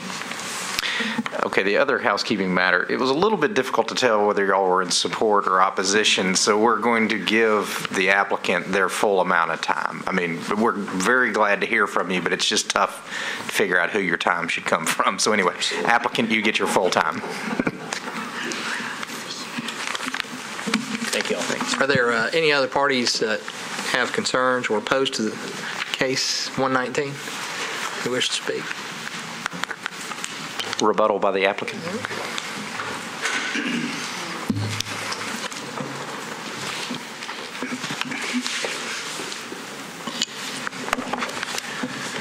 Okay, I think I'm going to try to get all of these issues that we talked about. The first one I want to talk about is the type of the structure we're doing, the modular. First of all, the height is only 12 feet. It's in the packet that I gave, that was handed out. And it's always been hardy plank siding, which is a requirement by hardy plank smooth siding, which is a requirement by the commission, the historic commission. Now, the color issue, I'll be frank with you, I didn't even, think about that and making a different color. So that was brought up in our neighborhood meeting, and it's a great idea. So we're making a darker brown color. Mr. Stevens brought up the kind of plainness of it and asked if we could add additional windows, which we have, and also added those windows in the condition with the Historic Commission and the size being 3 by 6. So all of those things, yes, we tried to address. John, you want to talk about, Greg, is there anything else about the structure that we need to talk about? No, I mean the height of the structure is in there. It's nominally 11 feet to the bottom, and then there's a skirt board. So it may range depending on the grade from 13 to 16 feet tall, somewhere in there. And I will say the other thing I want to say, Ms. Jones made a great point regarding construction. We don't have enough time to construct. But that's not the primary reason. We do not have the financing to build a whole wing that would house our 7th and 8th grade and the program space that would be needed to go there. But also it will act as a place where we can hold that 7th and 8th grade with the additional space while we build that structure. So I appreciate her bringing that to our attention. Sure, just a couple more things. We appreciate Mr. Stevens' comments. If he's at 1102 Matthews Place, he actually shares the southern property line with this. So it would actually, the modular building would actually be over 32 feet away from that property line, as you can see on the site plan. And I'm not sure. I think there's an easement back there. It's on the neighboring property, because we are definitely on the east 12 feet from the actual property line, and to the south we're over 30 feet from that property line. So hopefully that will make him feel more comfortable with the extra distance from his property. Second, in regards to traffic and parking, we have had a traffic impact study done. It was done by RPM and Associates. It was submitted to Metro Public Works. I think in your staff report there's a note from the traffic engineer. But we actually feel really good about the amount of frontage available to this property, that there's space to have such a long frontage along Chapel, space to have the bus drop-offs in the morning and then to have them leave. And we've actually, in one of the things we worked out with Metro Public Works, instead of going to just an 8-foot parallel parking space, we've actually left a 10-foot lane separate from the drive lane, just to make sure that there's plenty of room. So if you've seen the very small parcel that they're operating off of now, this is much more room and should have plenty of opportunity to have an orderly, both a bus drop-off and an orderly drop-off queue for the students. John, how many buses? Right now, there's 3. There would be 4 the first year and 5 total. Yeah, 5 total buses. Another thing I want to talk about that was brought up at the neighborhood meeting by several gentlemen who I think lived, I thought they lived right across the street, and I may have gotten that wrong, but they were really excited about what we were changing the parking from head-in parking to parallel parking, because obviously that's an issue as you're backing out into an oncoming traffic. So they thought that was a plus. They were concerned about were we narrowing the street in any way, and we are not doing that. Plus, we're providing the sidewalk all the way around. So there was some real positive feedback. And I'm sorry that the 2 neighbors were not able to be there at that meeting, but we'll be glad to meet with them and go through what has been approved by traffic and parking and continue that dialogue. And further to that point, something that I spoke with Catherine McTanamy at Rediscoveries this morning about is, regardless of how things go today, we're going to have another meeting and open it up and take more input in good faith, regardless of the outcome today. And we're happy to do that. And I think the word trickled out slower than we thought it was going to. And the holiday, I think, probably did affect that. But like I said, we're open to more meetings and taking neighborhood input. So, from what I hear in your presentation, I really am impressed with the amount of feedback that you've listened to and the way you've adapted your plans to what you heard from your neighborhood meetings. And we hear a lot of people on this board that don't do, I think, as much as you all have in terms of response to some of the concerns. It's my sense that if this is approved today, that there will be a limit on the time for that modular building. I know that you all have asked for 10. What is kind of that range that you would accept in terms of, or would like to accept in terms of limit? I know you'd like to have 10, but is it something that you think you could do in 8? It's tough. The reason we came up with 10 was because that's the lease term. We're leasing the modular, we're not buying it. And so we wanted it to sync up with the lease because there's, of course, early termination penalties and things like that that are associated with turning it back early. If we're able to do the addition, we would bake that into our budget and just do it. If we're not and we're in the position where we need the full 10 years, we clearly won't be in a position to pay a fee and take that money out of the budget that can be spent on more productive things. Okay. I wanted to understand the 10. Thank you. I guess if I were on the other side of the fence and I heard you say that, I would wonder, what is your incentive to get that thing out of there before 10 years if you're leasing it for 10 years anyway? So I would be concerned that how do I know you're going to get it out of there in 5, or how do I know you're not going to keep it for 10 and then we're going to have to look at that for 10? Well, our incentive is ideally just from an operational standpoint, we would have a contiguous building. And we recognize that a modular is not ideal, but it really is the way financially for us to be able to accomplish this whole project, and unfortunately it needs to be done in steps. But we have a plan, and we think those steps will take place, and we'll be able to accomplish it. And their incentive is they're in the competition business. There's other charters out there recruiting the same students that they're going. So if KIPP or Nashville Prep or one of these other schools has something that looks better or deems to look better, maybe that'll get them to get moving on their project. My point being, I think that needs to be conveyed to the people that are concerned, not me, because I don't necessarily have a well, I mean, I have a position here, but not a concern like the opposition may have. So, is there a master plan for the site and the usage? David, that's a great question. We've done some very schematic stuff, because when we looked at this, we started looking at this site in August, and we started looking at where could we come out the site. And Greg, if you want to talk about the areas that we talked about, but we don't have a formal master plan. We had a lot of discussion about that. Well, yeah, there's no master plan on the site, but I mean, we're looking at. There's none of this has been talked about with historic or, looked at any impacts on the site, but the addition being basically between the parsonage and the existing church. If you move your cursor sort of to the northeast corner where it juts out just past the sanctuary, but essentially right there, extending out. We've planned in the building currently a storage closet right there that's wide enough that could be a hallway that it goes on out into that side yard. So we're not cutting off ourselves in the future for that to be a location.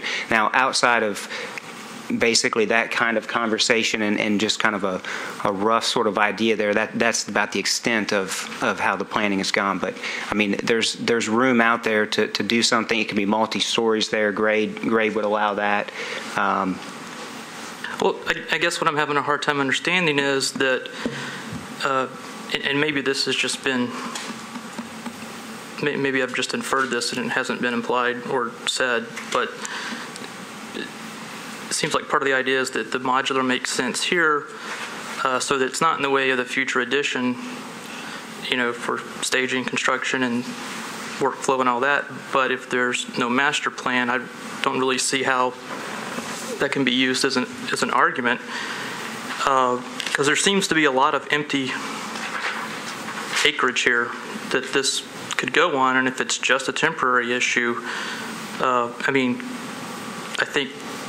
I wonder if the neighbors wouldn't be happier if, say, where the modular footprint is parking, for instance, and the modular was somewhere else on the site. We've asked. Sorry. No.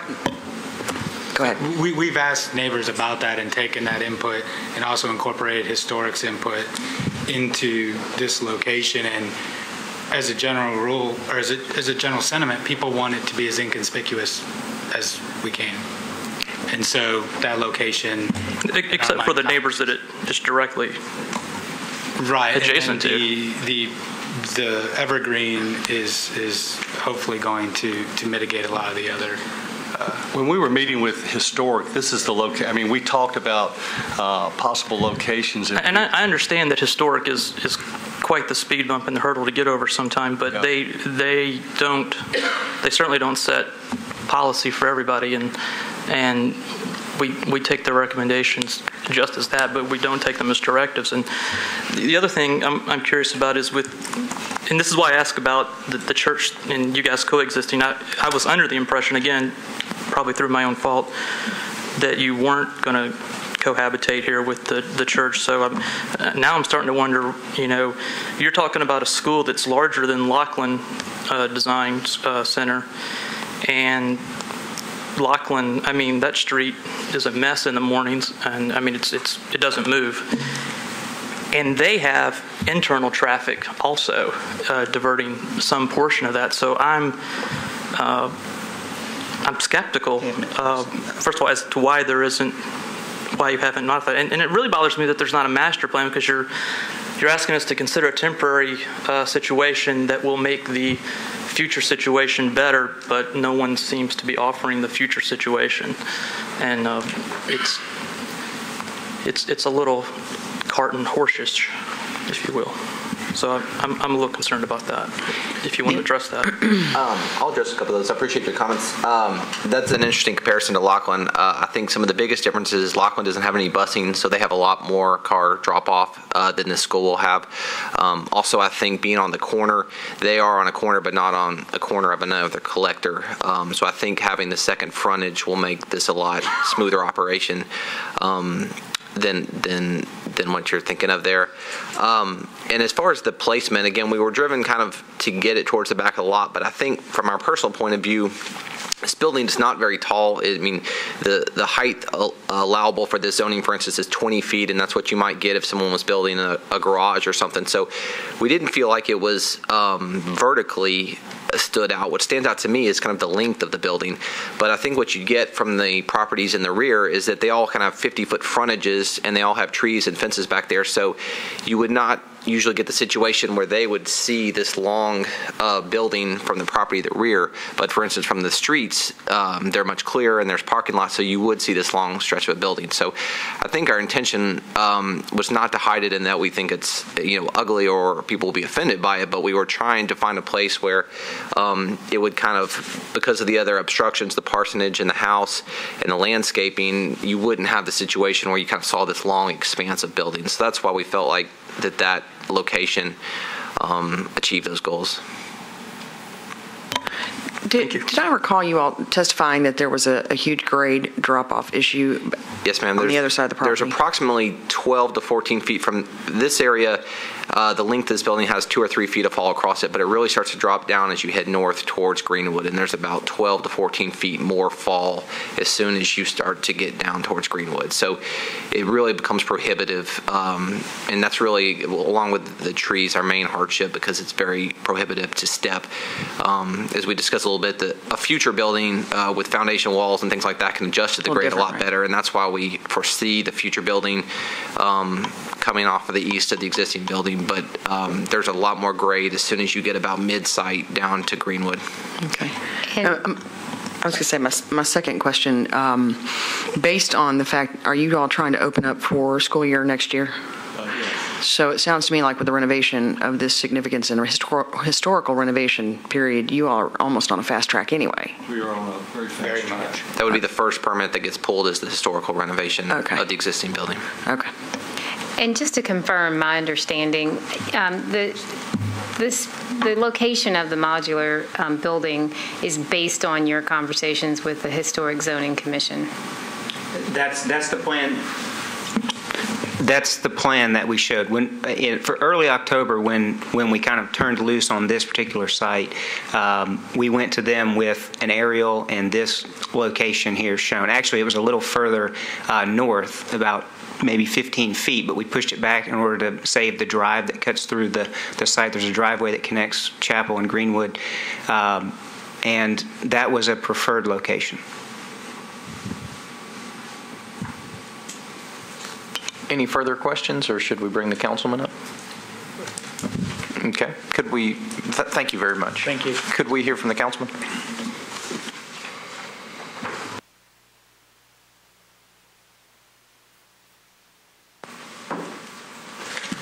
Thank you very much. Thank you for all the questions. I'm happy to provide just a statement. If you have any questions for me in particular, I'm happy to address those.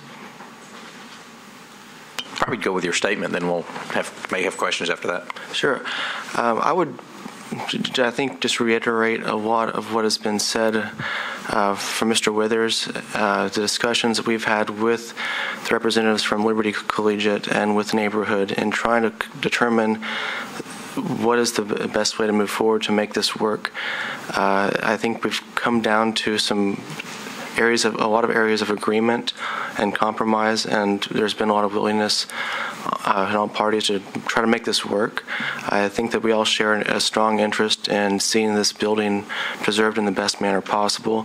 I think that there is support to see a school thrive in this location, and I think the concern is about the modular building. That's the same way it always is. That's the way it is with the current modular buildings in the Five Points area.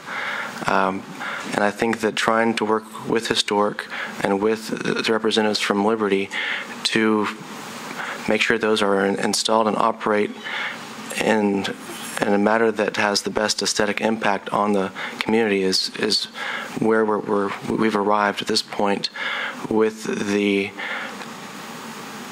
conditions about height, with the conditions about the landscape buffering, and even with some of the colors. I think that we're in a better position now.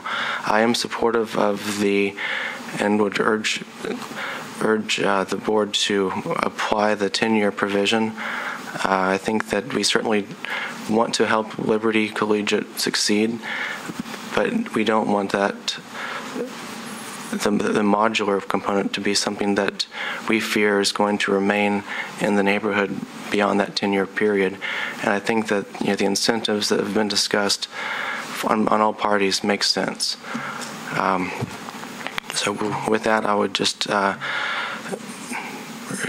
again state my support for this project and ask you to grant the variances that are being requested and to apply the condition of 10 years.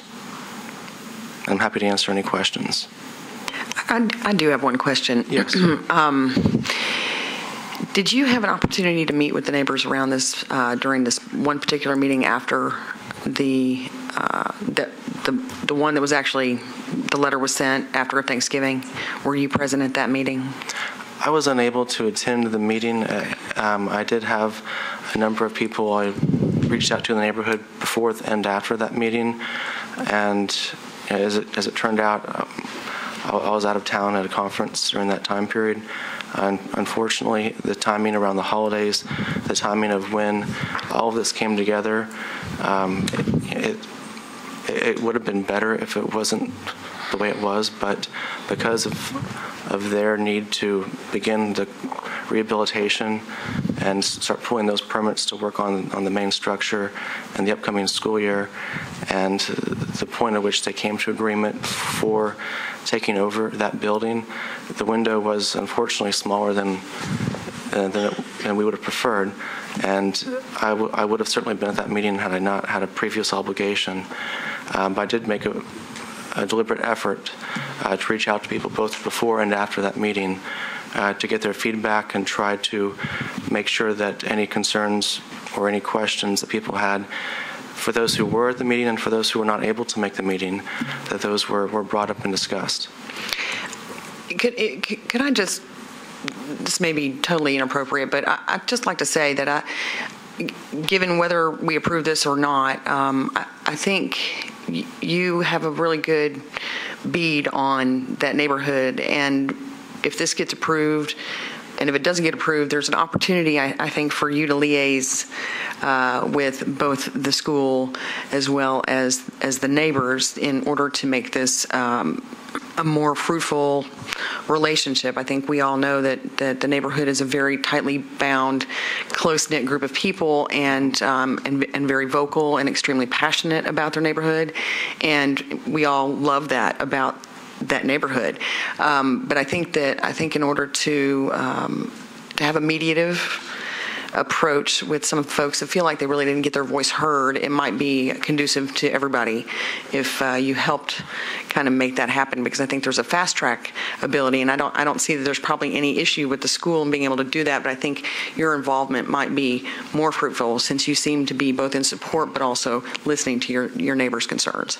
Sorry, I appreciate that, and as was mentioned earlier, I think that we are going to try to have a follow-up meeting to go over what was, go over this particular meeting and the results of this meeting, and make sure that more people are comfortable with everything as we continue the process.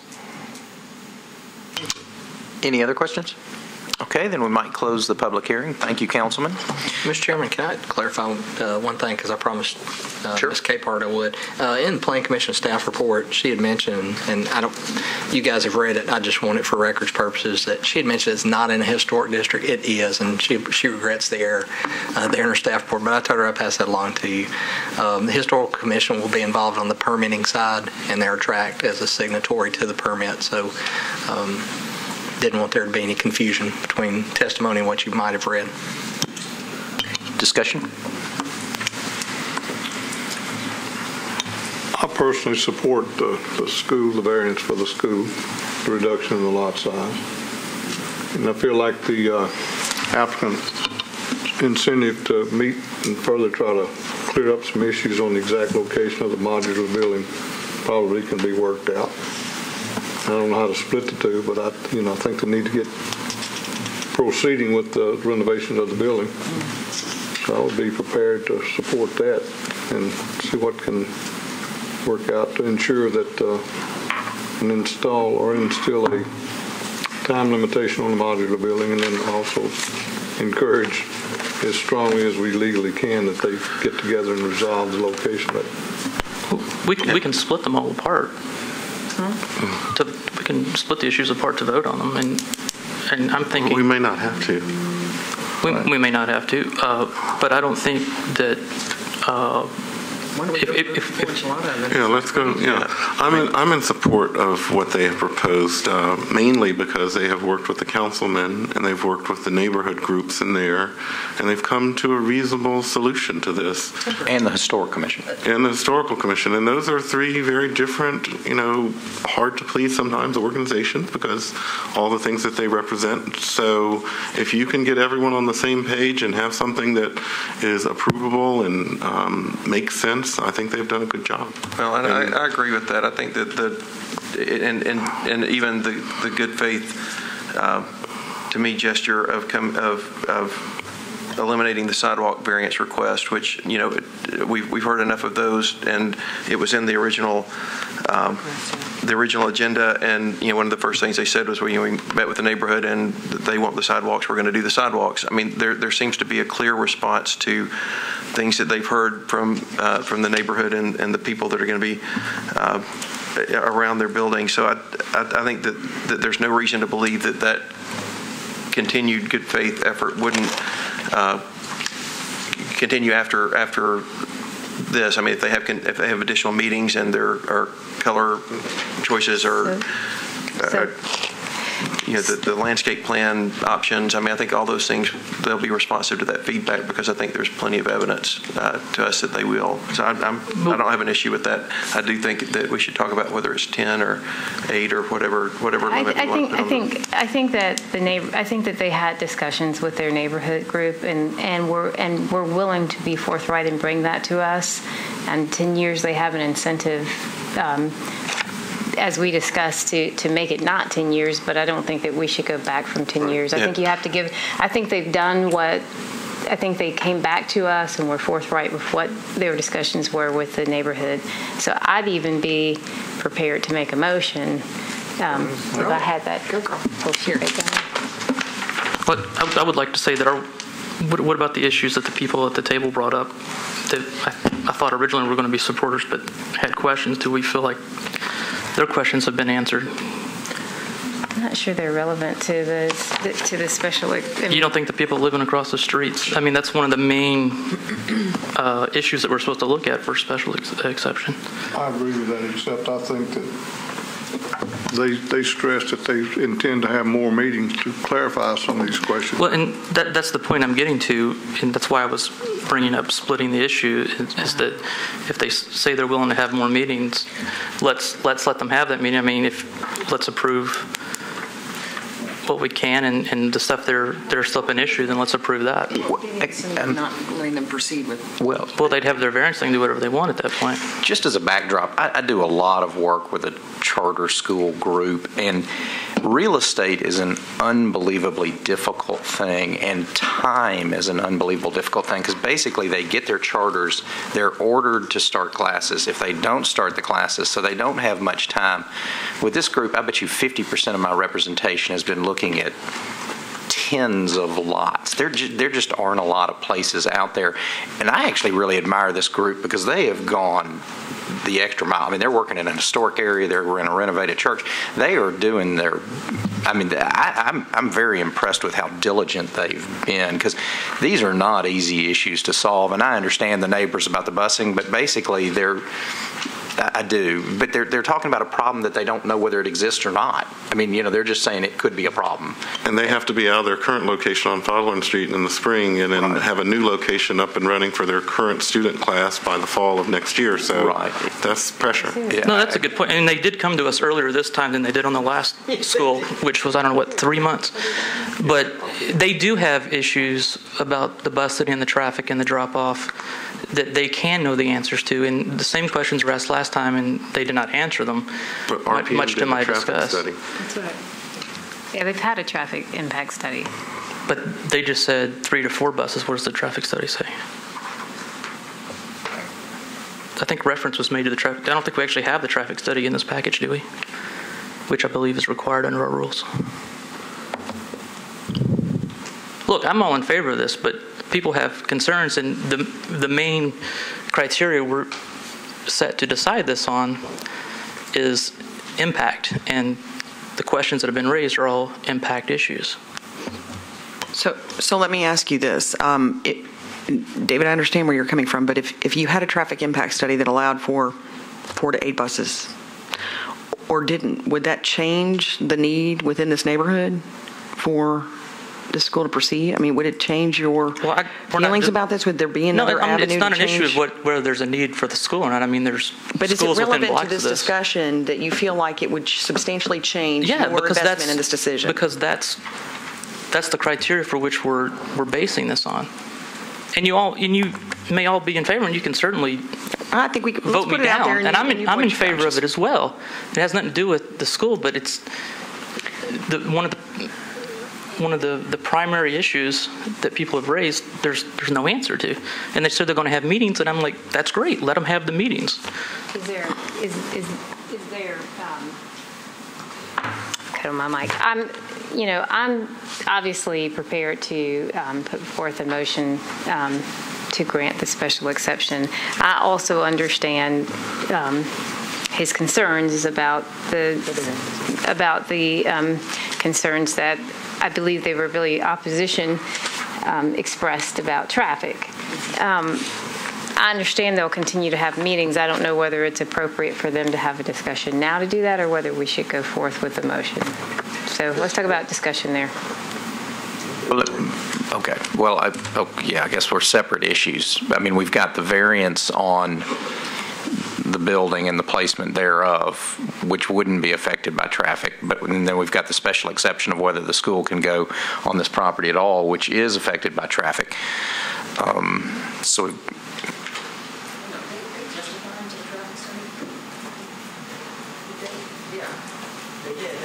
Someone did. There was done RPM traffic study. Both sides. They testified to it. Do we have a procedure to? They said they submitted it to someone, but it's not in our package. Do we have a procedure to ask for that from? Maybe it is. I don't recall seeing it. Yes. Joey, as part of our deliberations, can we I know we can ask you questions about the traffic study. I mean, I know we can do that. You can reopen the public hearing. You can do. Okay. Okay, can we Any or all. can we reopen the public hearing for the sole issue of having the school speak to the traffic study? Sure. And then for the purposes of rebuttal, whatever time provided to them, please give to the opposing side. Okay, sounds good. And if they have the traffic study and they just want to say, Can you enter in the record? if they'll enter it in the record, I'm not going to sit here and read it, but if they have it and they want to enter it in the record, and I'll take a summary. I'll take the executive summary. I move we reopen the public hearing for 3 minutes. First of all, thank y'all very much. We do have a traffic study. We met with traffic. And who was it done by? It was done by RPM and Associates, Bob Murphy. I'm sorry, RPM and Associates. We met with traffic and parking on 3 or 4 occasions talking about this, and they understood our current situation at Fatherland and 10th, so they were very aware of what we were doing. But here's the study. I don't know why it's not included in the package, but traffic and parking did review it and did approve it based on what we were making recommendations about. And one thing to speak, if you could just quickly give it what the basic assumptions was. The assumption was the full build out of 400 students, the 5 buses, the parking for visitors and staff, about 40 staff members. But to answer your question about what it wasn't submitted, I think the procedure is we're not asking for any sort of a traffic or parking variance from the board. So we did this on our own accord to submit to Metro Public Works ahead of time to make sure we've covered all our bases. But to answer your question, I think normally you do submit it to the Board of Zoning Appeals if you're asking for some sort of parking variance or traffic variance. And I always raise the question because inevitably, I don't care what the project is. If it's a church or a school, it's always traffic. And that's on the record. Now, if they want to ask a question, that's fine. And it sounds like you've appropriately covered the basis. Okay. It's just helpful for you. Yeah, it's really just helpful for you. Yes, I mean, obviously, because sometimes... I'm glad you did one, actually. At 10th and following, we did ask for a parking variance, but here we're not having to do that. We went through the same procedures at 10th and following. We had to ask for a parking variance. Y'all granted that. Here, we're not asking for any variances, but they did review our traffic study. I'd also be glad to speak to one of your questions about the public meetings, but if that's still appropriate. Nope, because this is just about the traffic. You might only be talking to me anyway, so it doesn't matter. Let's just limit it down. Okay. Let's also give...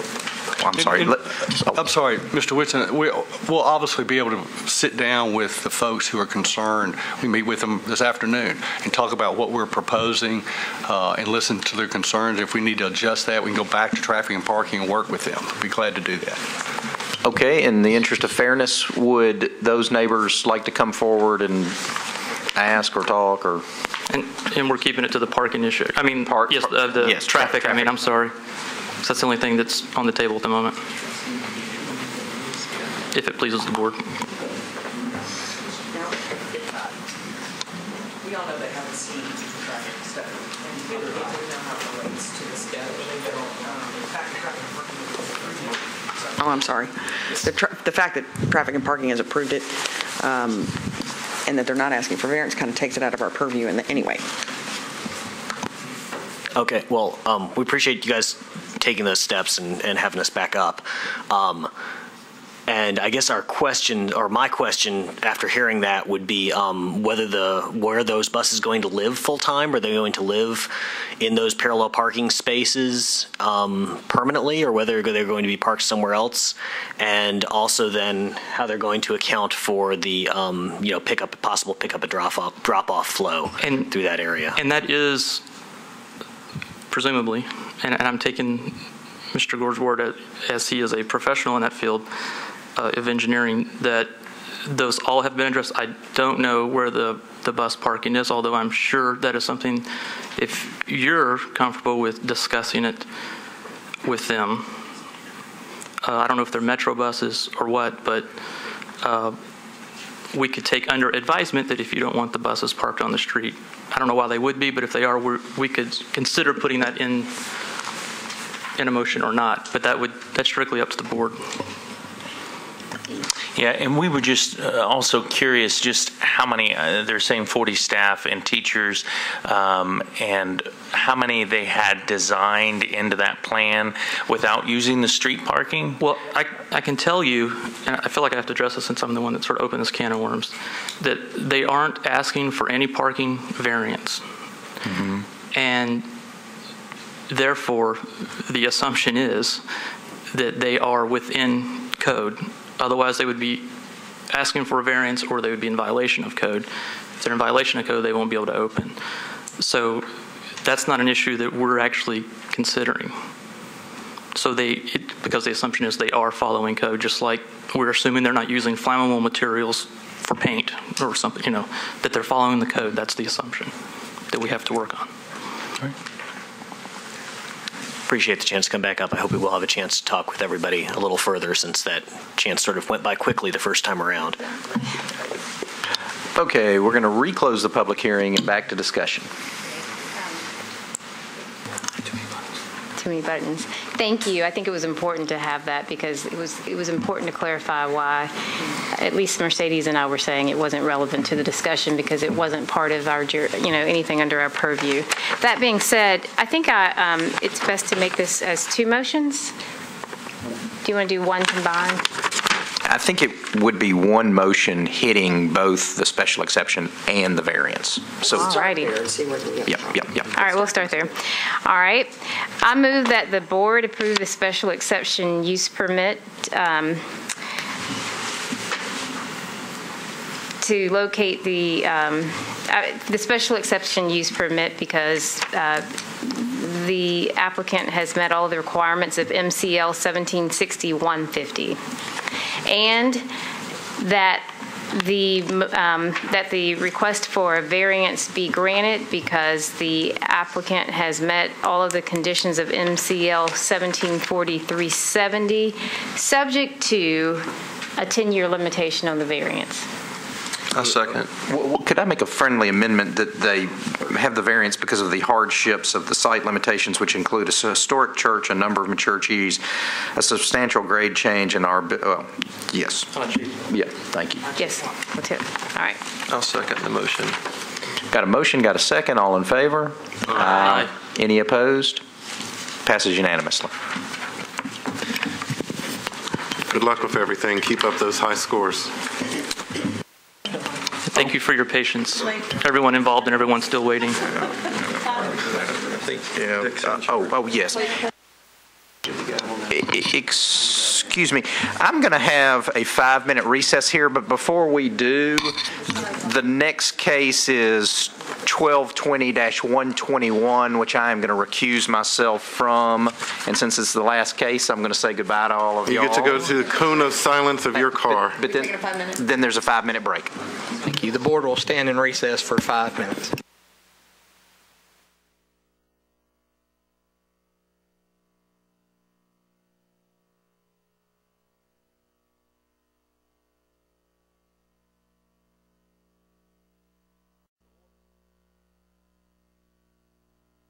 And our final case today, case 2012-121, Mr. Mark Harbin, the appellant, Lico LLC, owner of the property at 1120 Mensler Road, requesting variances in provisions 2 through 4, and that is the distance to residential zoning, landscape buffer, and street type in the IR district, to use a 25,269 square foot of a portion for a recycling facility referred to the board under section 1716-120.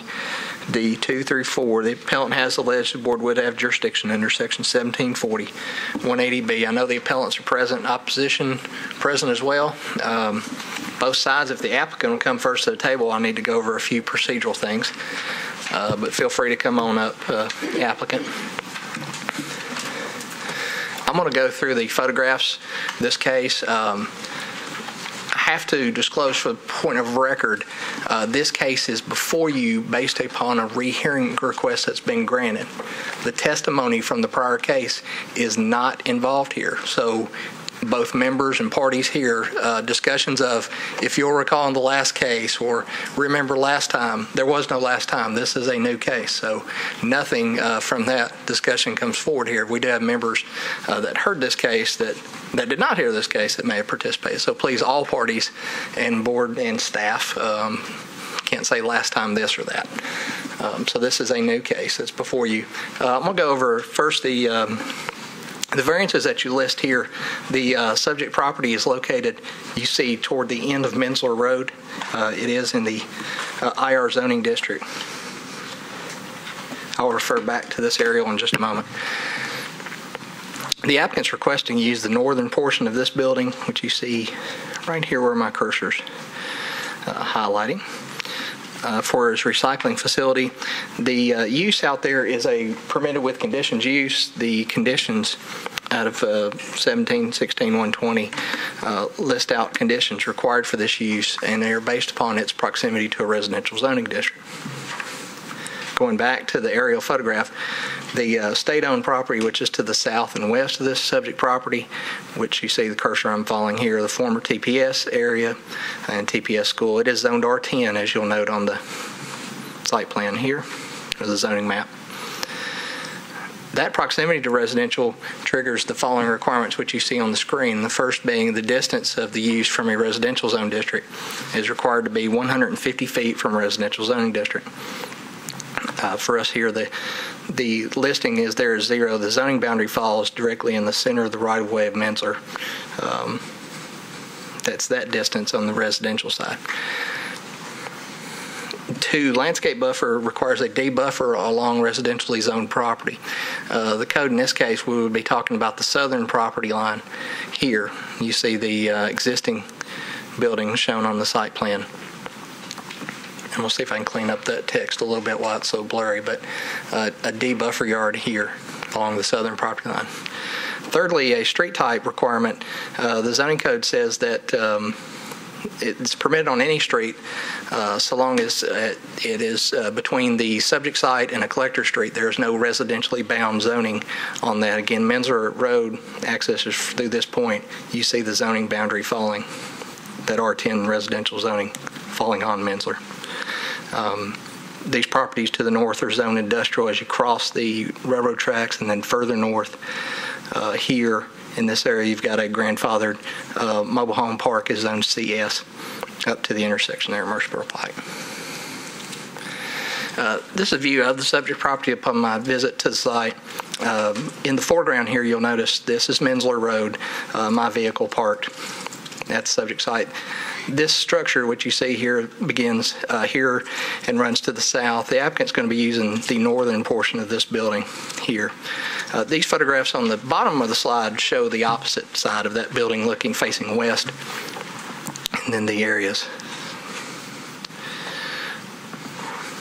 that face this. This would be the end that we're talking about of the structure here. These views of adjoining property, these are the parcels just immediately north. There's a driveway access. Referring back to the site plan, that building which you see in that photograph would be this structure to the due north. And then the inverse view looking to the east, again, that property to the north there. These are the adjoining properties in the state-owned parcels for TPS along the south. This is the area along the southern property line where the landscape buffer would be required by the code. There. Those are the photographs I have of the subject site. I'll put back the site plan submitted by the applicant. With that, gentlemen, I'll turn it over to you guys. You have 15 minutes to present. Part of your 15 you will want to stay for rebuttal. Along with that 15 also includes any persons in support that you wish to speak to it. And if you'll bring those folks up when you're ready. And with that, I'll turn it over to you, Mr. Harbin. Hello, my name is Mark Harbin. I'm part owner of Music City Waste. The lady to my right is, she has worked with my partner, Mr. Hollis, back here for years, so she's basically speaking on my partner's behalf. As the board recalls from last time that... Brand new hearing? Okay, sorry. The new evidence that we want to bring to light concerns the zoning of the state-owned property. When we were at the previous meeting, we did not have any knowledge that the Planning Commission was planning on rezoning this property to industrial zoning anyway. And we didn't have that knowledge at that time, but we feel like that, you know, the type of property that it is, it's going to be rezoned to industrial. You know, we would like to ask for permission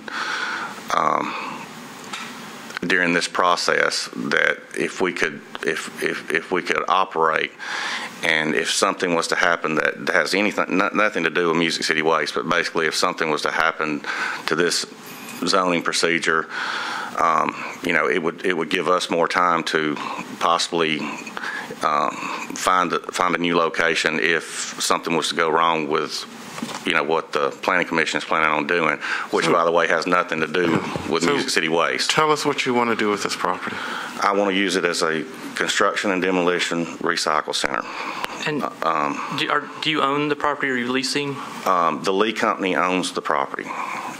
We are leasing from them, and actually the building is split and divided, and they actually run their welding shop from half the building, and that's why he was saying the northern half. So what are the conditions of your lease? I mean, is it a 1 year, 2 year, 10 year? It's a 5-year lease, but they understand the issues with the zoning now with the state. So, and I've been told that they would let me out of this lease if, you know, something happened and this didn't get zoned the right way. You know, I have to say that the people, you know, working with the Lee Company are good people, and it is a 5-year lease, but I believe I can get out of it. Why did you pick this site, and why is it such a good site? All right, the building, we picked the site based on the building. You know, we have to, as codes requires, we have to be inside a building. Not every building can work for what we do. The blessings about this building for us, the uniqueness about this building for our company is, number one, it's got a 40-foot clear height. There's not many buildings out there that have that. We've got an industrial sprinkler system. The fire department has no problems with, you know, what we would be doing inside the building. And we've waited to see what's going to happen, but we're going to install a mist system to control dust. The floors, this is the old Aladdin compound, and the concrete floors in this building are 12 inches thick. And the problem that I had at the previous building is the floors in places was 2 or 3 inches, and you're talking heavy truck traffic and whatnot. So this building is more suitable than the last building that we had. Why don't you walk us through what happens on the site? A truck, yes, sir, or whatever shows up, does what, and leaves, and how many? Yes, sir. First of all, I'd like to say our trucks. A lot of this issue has been about Minsler Road. Minsler Road, as y'all noticed, had the railroad track come across it. That is a highly active track. We access the site from I think it's called Arlington, and we come into the front part of the compound. And the trucks, the trucks will basically, we've got a ramp-in door. If you can see it right, yeah, that's right. And it comes into the compound. Now, there is truck traffic on either road. There's a lot of truck traffic on Minsler, you know, with Best One Tire being there and changing tires. But with the extreme use of that railroad track, if you recall, the train runs over Murfreesboro Road, so you can actually go under the bridge. If there's a train there and it's sitting there, you can actually maneuver around it. So that's where our traffic. That's how our traffic study was performed. And by the way, we had Reagan Smith to do a traffic study that Public Works has approved, and that's kind of how we were planning on. And our truck traffic, we're, like we said, we're not a huge company. We've got 6 trucks. 4 of those trucks are considered straight trucks, meaning that they're not your 18-wheelers. They're the ones that carry the containers. The driver can have a Class B license. They would come into the facility. We have a ramp-in door that accommodates, and it goes up and down. It's an automated door. They would come in the facility. They would release the load, and that's another thing about the clear height. These trucks get high in the air. You can't, a standard 22-foot warehouse, you would be into the roof. So the trucks come in, they dump off the materials. That between manual labor and using skid steers, the materials are sorted out to different bins that it's put in, and from we've got places we go with metal, we got places we go with cardboard, we got places that we go with wood, and it just and there is a residual that we have to haul. We do use landfills too. But all that activity all that activity is under the roof? Yes, sir. And it stays under the roof? There's no room, sir. There's Best One Tire and the Lee Company. There's a lot of parking out there. Everything is done indoors, and that is, to my knowledge, is the way the code's written, that it has to be. And the building, another thing I love about the building is there's no windows. I mean, you saw Mr. Hargis's pictures. It's the building's turned in. It's in a compound type environment. It's not facing a major road like Murfreesboro Road. It's just, to me, we've searched long. This gentleman here is a real estate agent that helped me, and we looked at probably 50 different properties trying to find the ideal building. It is ideal for what we do. What is your sense of how long the Planning Commission takes to rezone that property? Or you've had discussions with them. What did they say? To officially be, we're looking at probably 6 months. Let's ask Bill.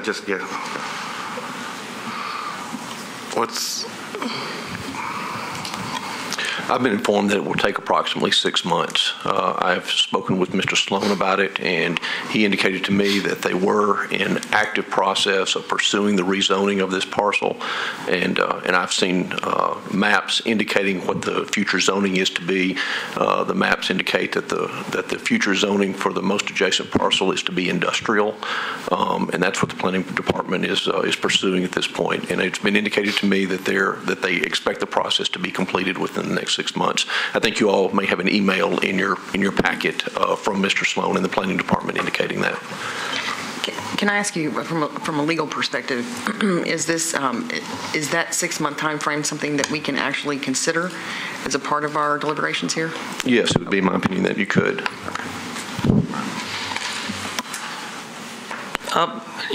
Your traffic study, what was the assumption on the truck traffic in and out, and number of employees that were assumed? Just sort of the basic assumptions of the traffic study that was approved by Public Works. Well, basically, like I said, we have 4 straight trucks that would come in and out on average 4 to 5 times a day. Okay, that is the smaller trucks with the containers that 4 to 5 times each. Yes. So yes, 25 to 30 trips. And that's the small truck. The larger trucks that it takes time to build those, like with our wood products and things like that. So the larger trucks, they don't come in and out maybe once or twice a day. And how many of those trucks are there? Are the big trucks? Sir, there's 2. Okay. 2. And as far as truck traffic being in here, the truck traffic is already there as far as 18-wheelers coming in and out. Best One Tire is a commercial truck tire changer that we even do business with them on changing our tires.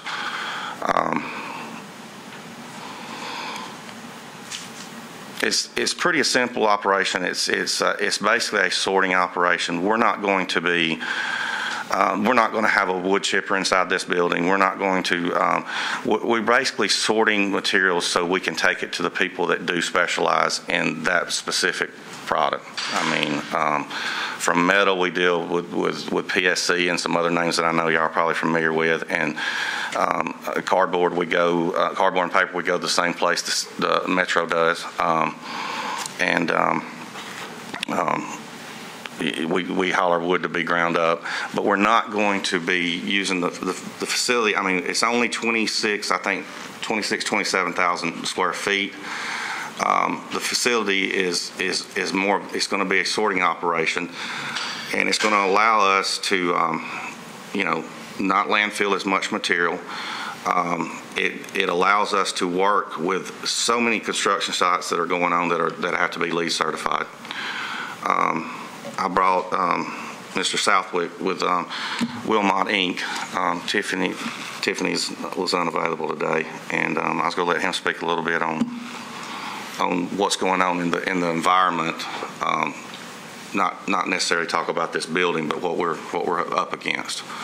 Okay, it's probably not quite as simple for you to separate the previous hearing with this hearing today. I'm sorry. But that's fine. This is like you have not been here before. Yes, sir.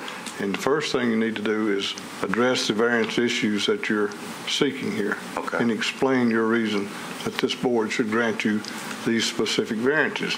Okay. The distance to the residential lot, the landscape buffer, the street type, et cetera, et cetera. Okay. We're more, I think, more so interested in that and what your use of building. That's fine. That's fine. Concerning the landscaping buffer, Mr. Hargis showed that is actually on the Lee Company side of the building, but I don't guess that matters. The building is considered a whole property. That is the state property. That is the back side of it. I would do whatever's necessary. If there needs to, that's an empty lot right there, an empty gravel lot. The structure back behind there, it's not being used. I don't really know what it ever was for. But if we needed to do, I would do anything as far as for landscaping wise down that strip of grass, what anybody would want us to do. I don't really understand what, outside of maybe making things look a little better, what it would do to, it's really not buffering anything. That is a solid wall. We're not even operating on that side of the building, but if it appeases things, I would do whatever it takes to make that area right there look a lot better, and put up a buffer. And if I could just say this, one of the issues is the traffic on a road is not supposed to have residential. I'm looking over at my brain trust over here, and you have testified that you will not be using the road that is adjacent to the residential zoning. Would you be willing to? Can I just say this? Even if we weren't even here for this meeting, let's say that state-owned property was zoned commercial to begin with, with the rail traffic there, trains come in and out across that rail, and they stop and they offload, and we wouldn't have a desire to use Minster Road anyway. That's not the way that we want to come in and out of the facility. There are some mobile homes on the other side of the rail track that was discussed, and would I want to have access to it in case something was to happen? Yes, but that's really not the way we even did the traffic study or anything else on how we would flow through here. So one of the, I guess to Mr. King's point, the reason that we're here is that the industrial building that you're looking at is next to a residential zone. If that residential zone were industrial, then we wouldn't be here. Yes, sir.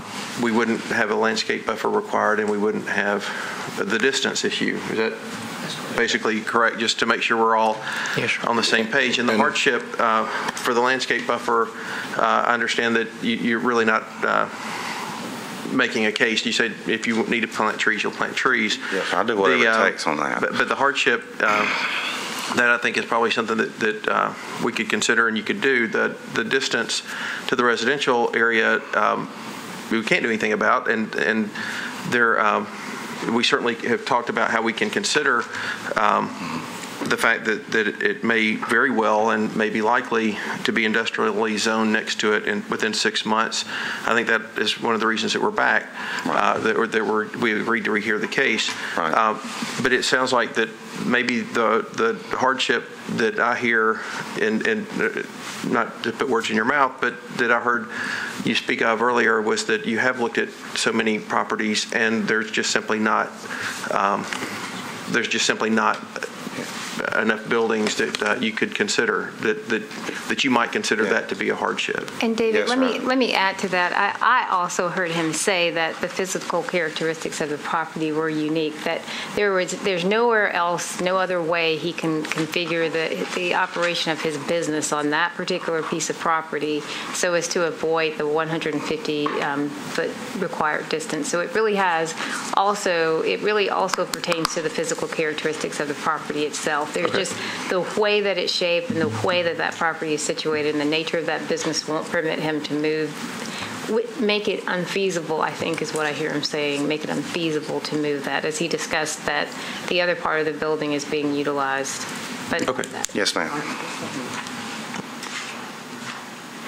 think we would have to ask our legal counsel to answer to that one. The fact that they couldn't use any part of that building because of the 150-foot required setback to residential. Well, based on my understanding, Mr. King, I believe that the property that's zoned residential is currently being used by the state. It's currently owned by the state and is not being used as residential. Because this is a use permitted with conditions, we couldn't just straight out waive the 150-foot requirement from the residential. However, my understanding is that within a certain amount of months, it's thought that that's going to be changed to industrial, and also that there's no intent on the part of the state right now to use it as residential. So I think if there were any motion to approve this, it would have to be with special conditions. One being that there be a zoning change within a certain amount of months, or the variance would be revoked, and two, that there be no actual residential use of the adjacent property prior to the zoning change. So if the state decided that they were going to build residences on that property, I think you would make it contingent on, this would be revoked if that happened, and variance would no longer exist if that happened. Okay. I want to get some clarification because I'm struggling a little bit with that. We need to include that into our condition. Because if you're going to grant the man an opportunity to go into business and he's got a 5-year lease and you put him on a condition of 6 months, and we've been allowed to consider this as a part of this, that this zoning is going to change, which would make all of this moot completely in discussion. For us to put a condition on this and we undid this, we basically created a financial hardship for this man. Well, Ms. Jones, I think maybe we should wait on this discussion. Okay. Let's at least hear from you. I just want to understand that do we have to consider those elements as a part of the motion? I believe that because it's not a special exception where you can waive requirements, it's actually a use issue. Okay. And so because it's permitted with conditions that are set by the council, I think that it could be potentially making a use variance if you did not include those conditions. But I think that would have to be something that would be understood by the applicants, that if this were granted, and the zoning didn't change, or if somebody started to use this as residential, that they could no longer operate. Okay. I think that we have to let them finish their case, and then listen to the opposition. I just want to make sure I was clear about the legal.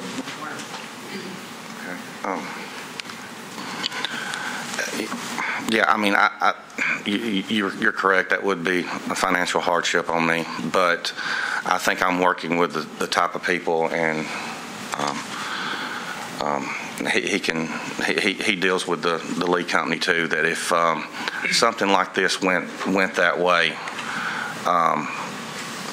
it would give me time. I mean, if it's been difficult to find the perfect property for this.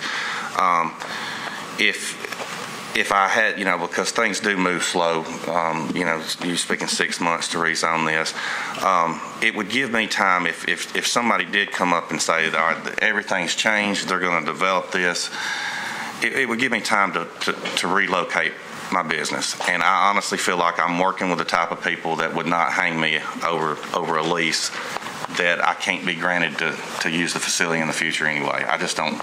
That would be my problem, but I think I can handle that. Mr. Harbin, maybe we, if you don't mind, I mean, it's up to you, but maybe you could reserve the rest of your time for rebuttal, and we could hear from the opposition. That way, if there's a specific issue they have, we can spend some time addressing that. Let me clarify a couple of things, though. You did have approval and a facility where you were in operation, correct? Yes, sir. And you lost that or gave it up? Yes, sir. Within the last, what period of time? At the end of September. And your reason for abandoning that spot was? It wasn't about abandoning it. Bottom line, it was the lease. The building over there was 80,000 square feet. And that is huge. That's a big facility. I was able to lease that building based on, and I don't want to talk about financial things, but the truth is I leased half the building for a certain period of time, and then I was going to have to either leave the facility or take down the whole 80,000 square feet. And we're just not that big an operation. There was big dreams about that. And you say, well, why did you do that? Well, there was a big investment firm that was talking about really going into the recycling, and I thought we were making the right decision. We would need a facility that big. But and there were structural issues that I mentioned earlier with that facility compared to this one that we're looking at now. Bottom line, that facility, if you'll recall, was at the end of River Hills Drive, and when the flood of 2010, it was completely flooded. The floor was weak, and I just mean by just trucks having to go on this floor, it was not going to hold up. So we were able to just with the owners of that building, which was a group from Chicago, we were able just to break away with the lease. I wish I could have stayed there. It would have been a lot less trouble if I could have stayed there, but there were issues concerning that. But I promise you, I like this facility better than that one as far as what we do. Are you using this facility at all now? No, we park our trucks. What we have to do now is we're basically just a cartage company for the landfill. I mean, we since the last hearing, we take all our containers to the local landfill, and that's just what we're having to do now. We park our trucks there. We have to set containers down there. If the landfill's closed, we have to bring containers back to the yard, and then we take them back the next day. But nothing has been dumped in the facility since then. We just go into the local landfill. And the big problem I have with the timing on this, I mean, somebody could say, well, you could wait the 6 months, and then you're not going to have any issues. But this gentleman here will explain what the conventions. Yeah. My name is Justin Southwick, 5853 Brentwood Trace. I work for Wilmot Incorporated, Sustainability Consultants. We support green building in a lot of different ways. One of the ways is supplying Music City Center, Bell Clark Construction with lead consulting. We have Music City Waste is not the first provider of recycling to the project. The project needed to pursue LEED certification under the Metro LEED ordinance. That will continue to go on, hopefully, for a long time in the future here in Nashville. The The problem is that Music City Waste has to be continued recycling through the end of the project in order to maintain that LEED certification. So there's a bit of expediency on Mark's part to find a location right away. Thank you.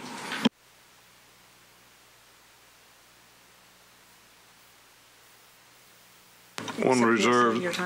Reserves the remainder of your time, which will be 9 minutes, 33 seconds for rebuttal. We'll hear from the opposition now.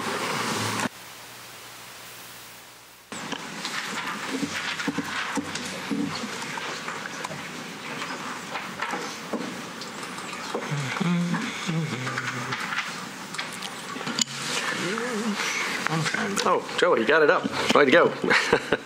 Good afternoon, members of the board. My name's George Dean. I'm here on behalf of George Henderson, who owns a parcel of property across the street, basically, from the proposed location of this recycling facility.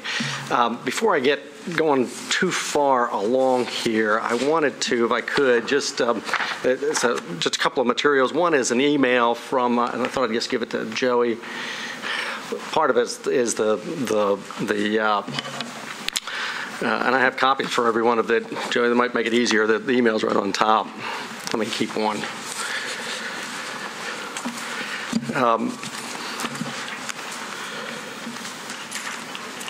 The most important part of this is the email that's on top.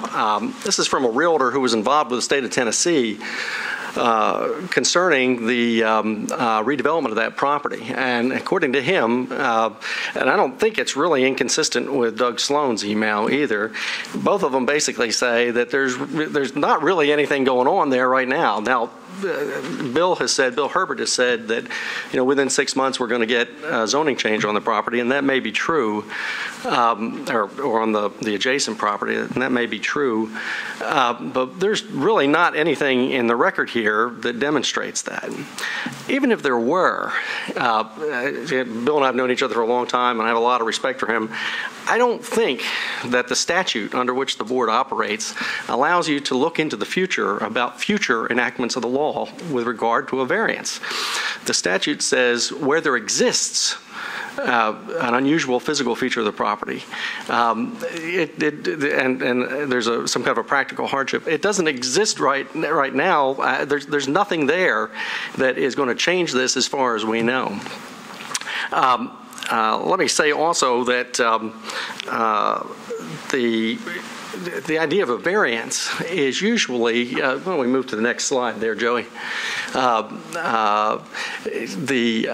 idea of the variance is to change a particular parcel of property where it has some unusual physical feature that justifies treating it differently from all the other properties in Metro Nashville that might be similar.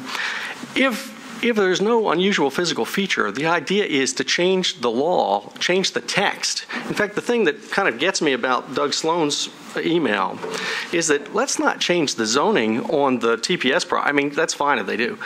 But let's change, what the problem here is, it's difficult for folks like the applicant to find parcels of property that work.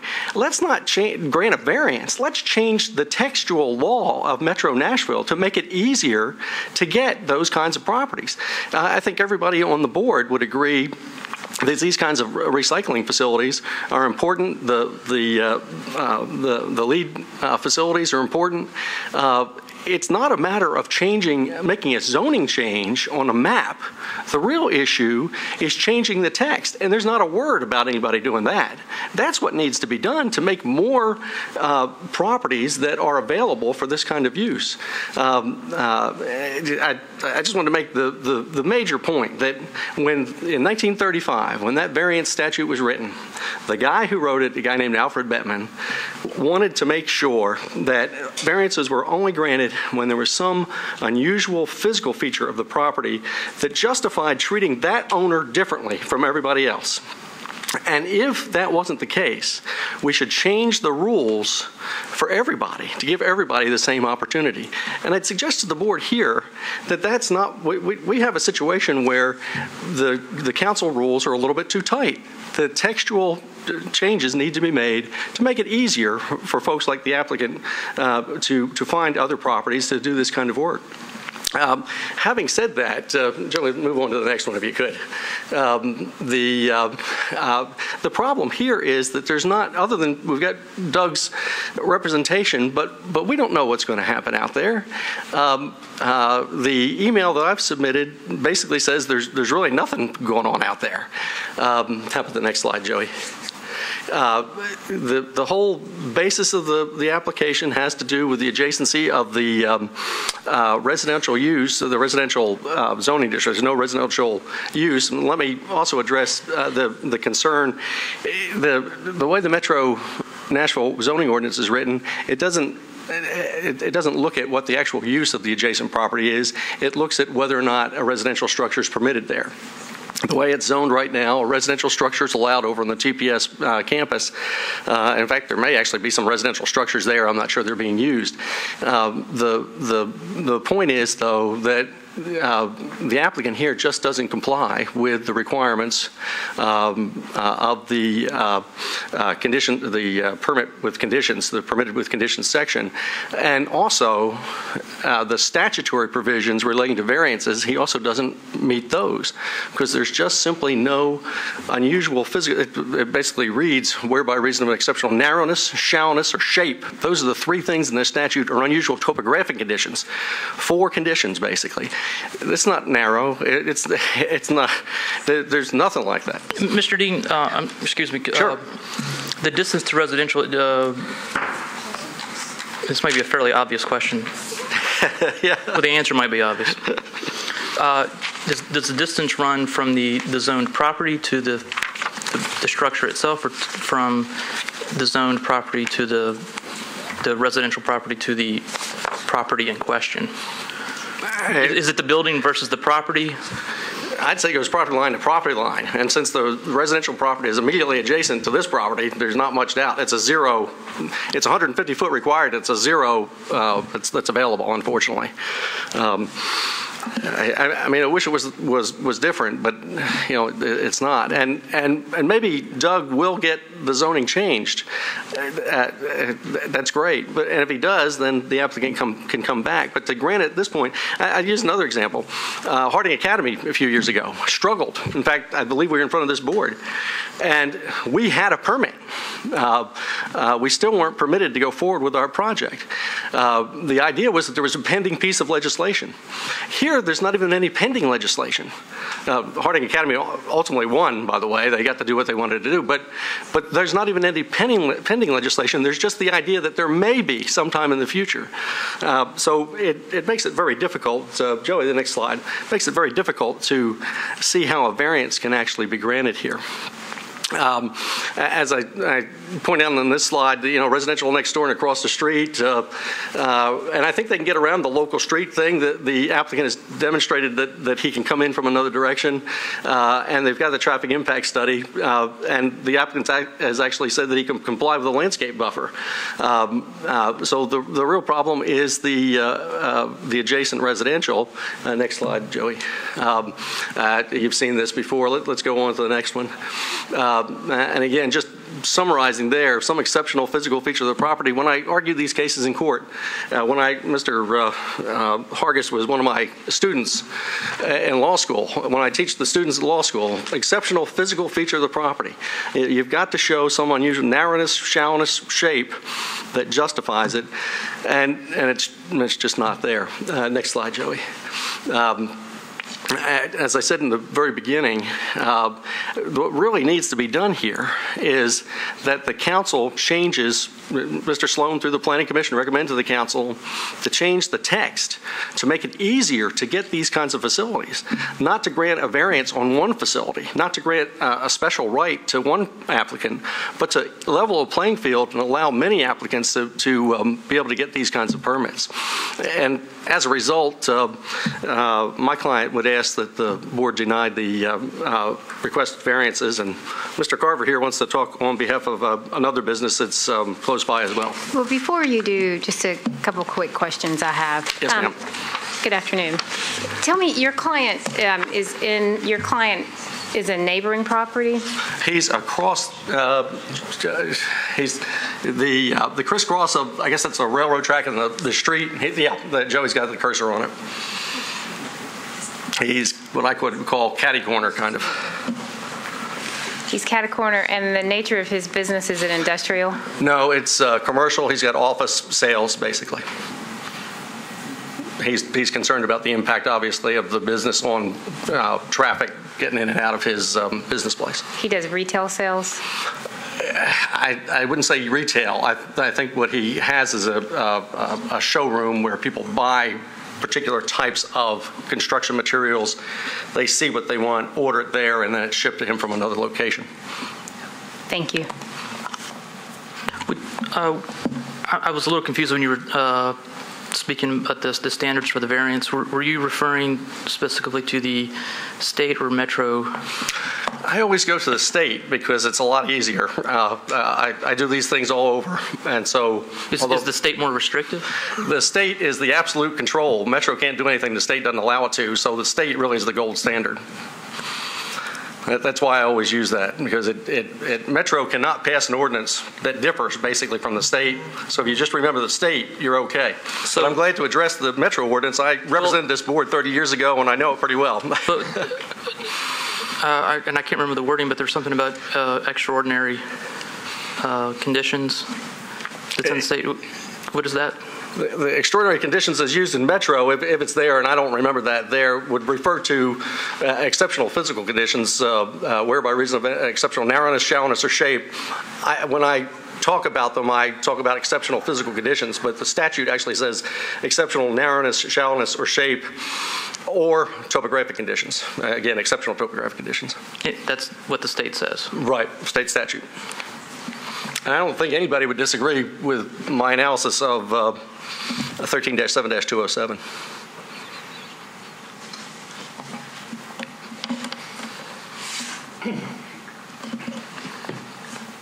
Okay, go ahead.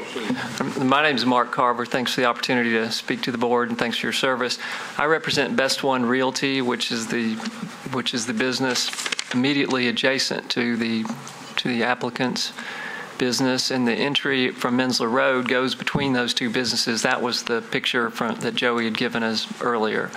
And so our property is immediately next door, and so this is right in their backyard, so to speak. And I'll be very brief. I won't go over all the legal stuff that George has hit. George has explained that in great detail, and we feel like from a legal standpoint, there is no basis to approve this, and you can't conditionally approve it, so we don't think that's right, and our client thinks that shouldn't go forward.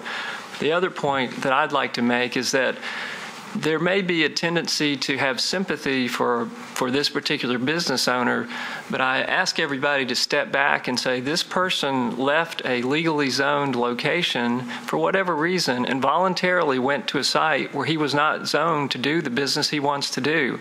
That's not our problem to solve, and he should have gotten the zoning squared away before he moved and took the property. And that's a challenge to his business, but that's a challenge. He put himself in that boat, and that's not our duty to resolve. And even if you wanted to resolve it, we question whether you have legal authority to do so. So that's my presentation. Thank you. Yeah, I mean, I've heard both of you say why you think that this shouldn't be done legally, but I haven't heard either of you say why your clients don't want it. From my perspective, I thought I'd said at one point, but I'll say it again, that he expects an adverse impact on the surrounding land uses from the truck traffic. You did. Yeah. My client also thinks that there will be truck traffic through there. They think the Mensler Road part of that will get more use than is being implied. I think if you look at the traffic study, you'll see that, if I remember it correctly, it said about 25% of the traffic will still come through on Mensler Road, and all of it will go right through that one narrow spot between our two buildings. And our client owns the building next door, and they have very much industrial use. It's a tire business, so they are industrial, and they get that. But they think that it will create traffic, dust, noise, and they're not in favor of that. Also, once you get off Mensler Road, the road where you approach this, whether you approach from Mensler or from the other direction, that's not a city street. That is a private road, and there's a recorded easement agreement that addresses how that's maintained, and it's maintained based on square footage of building ownership. My client owns more square footage of building ownership. They think the roads are going to be beat up by this guy, and they'll pay more than their share for that, and they think economically that's not in their interest. Can I just ask this question? Is your client, if this gentleman has testified that they have no intentions of using Menzler Road for access, and we were to put a condition upon their access, then you have a whole nother situation. Is your client amenable to that restriction? Well, the other approach, you still come through the private roads. It's just not through there. The other part of this whole Aladdin site is all private roads, and we would still have the issue of them tearing up our roads. I also think if you look at the traffic study, he's not saying he won't come through there at all. He's saying it's about 75% one way, 25% off Menzler. But and maybe he'll say that. I don't know. How do you enforce that? Well, how do we enforce any code? So, I mean, would you be opposed if that were a condition that, I mean, how do you keep somebody with a gun from armed robbery? I mean, the law's the law, and this would be part of the order. Maybe that was rhetorical, I'm sorry.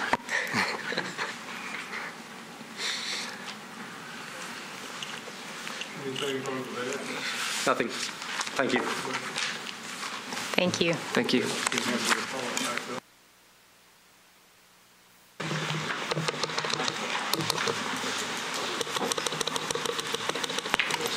And we have to keep the rebuttal to issues raised, which were fairly broad. So,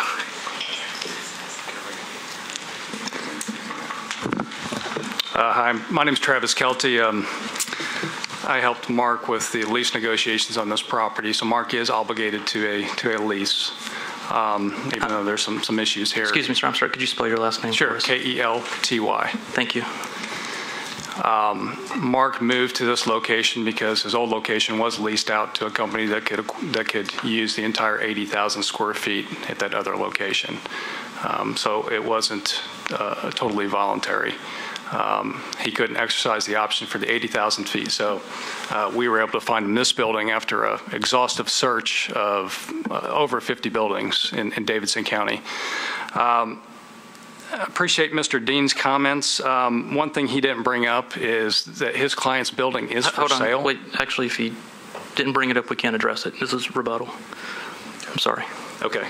He did bring up adverse effect on, he brought up the issue of well, he said he didn't bring it up, so I was just, if he did bring it up, that's fine. Okay. Well, he brought up his client's property. His client's property is currently listed for sale for $2.75 million. So our question would be, why is he leaving the area? But he didn't bring that up. So Mr. Taylor asked the question, why are your clients opposed to this? I guess we would ask the same thing. I think that the hardship for Mark is trying to find another building that will accommodate him. The uniqueness of this building, 40-foot ceilings in this building, which you need for this type of a business. It also has truck access, so you can back the truck right into the building, which is very difficult to find. So those are two of the issues that this particular property offers to Mark that he's probably not going to find anywhere else in Davidson County. He may have to go to a surrounding county and take those, unfortunately take those jobs elsewhere, which affects his bottom line because he needs to be able to get to his landfills and have a central location like this one. The other part of that is he's got a willing landlord. The lead company was willing to lease him this building for this kind of a use. And it does get dusty in there, and not all landlords would like to have that, but they've agreed to this ordeal. Anything you've got? Justin Southwick again. A couple of points directly on Trevor's comment about we do have other clients that perform the service that Music City Waste does that have had to move to adjacent counties because of the difficulty in finding locations in Davidson County. Second to that, back to Mr. Dean's point about changing the text of the law, there have been multiple attempts to change the Metro ordinances to be able to allow more recycling in Nashville, and we are at where we are, and several of those attempts failed, and that's all part of Metro Council record from years prior. So these restrictions have been put in place in order to protect the adjacent properties because it's so difficult to do this type of activity in Metro. And I'm Freda Bobo. As Mark stated, I work with his partner in Alabama. One thing that I would like to mention, the lease that y'all spoke, that it was mentioned that Mark left voluntarily. That lease had expired. When he could not take out the majority of the building to renew a new lease, we were forced to look for another location. And the location that they found after an extensive search, we located this building. The uniqueness of that building is the interior structure and the height of the building. Not only the height, but the way the beams are set up inside, we can operate our track code in order to sort materials. Since we've not been able to operate in that facility, we have increased our landfill by 66%. We've not been able to recycle any material. And the lead contractors that we have that have allowed us, they've been patient waiting until we could go through an appeal so that we could maintain that customer base and not lose those jobs. We've currently laid off all of our recycling staff, and presently what we're doing is just working as a transporter to support local landfills. So, you know, unless we're granted the opportunity to maintain our business in that facility, there's no point in us being there if we can't. If all we're going to do is support a local landfill and not do any recycling, we're not doing anything to better Davidson County or the city of Nashville. Anything else to add? I would just like to add that, you know, like I said earlier, if we were granted this, we would be, I totally understand that it would be with conditions. And I also understand that if something that the state or the city tries to do with that property and to keep it residential, we would be willing to do whatever we would move. I mean, I don't know how, I don't know how to put that technically, but we would move. I don't think that's going to happen. I think they're not going to be building houses out there. I think that's going to be industrial property, and there's nothing. And like you said, there's nothing going on out there now. We would be flexible, but we need the opportunity to be, and I guess that's. Thank you. One other thing. I've been to the location twice, and it appears to me as though, even though it is zoned residential, it appears as though that property is zoned incorrectly. It's zoned residential. That's besides the point. Yeah. So it doesn't matter. Anything further to add? You didn't address anything in the initial appeal. Okay. So we're done? Okay. No. We'll close the public hearing. Joey? Yeah. Close public hearing on case 121. We're sorry, sir. You can't, unless you addressed on the original part of the hearing, we can't have you address on rebuttal. We appreciate that. Thank you. Discussions. I think I'm prepared to make a motion. Okay. I've reviewed TCA 137208 because that was, I'm sorry, wrong site. 137207 because that was mentioned by the opposition, and section C. Oops, I'm in the wrong place. Keep going. Wrong place. Section, wait. 137207.3 states, where by reason of exceptional narrowness, shallowness, et cetera, or other extraordinary or exceptional situation or condition of such piece of property, the strict application of any regulation enacted under this part and part 3 of this chapter would result in peculiar and exceptional practical difficulties to or exception or undue hardship upon the owner of the property, etc. So there is authority in in 137207 for this board to grant a variance. Therefore, I move to grant a variance to approve the applicant's request because all of the because the requirements of MCL 1740-370 have been met based on unique characteristics of the property, and because 137207-3 has been met. Do you think we should amend that with the conditions of the change in zoning?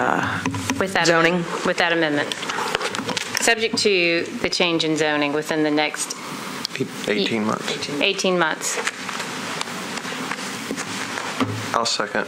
And, okay, so to be clear then, Joy, so that I understand that we've said what we've said, that this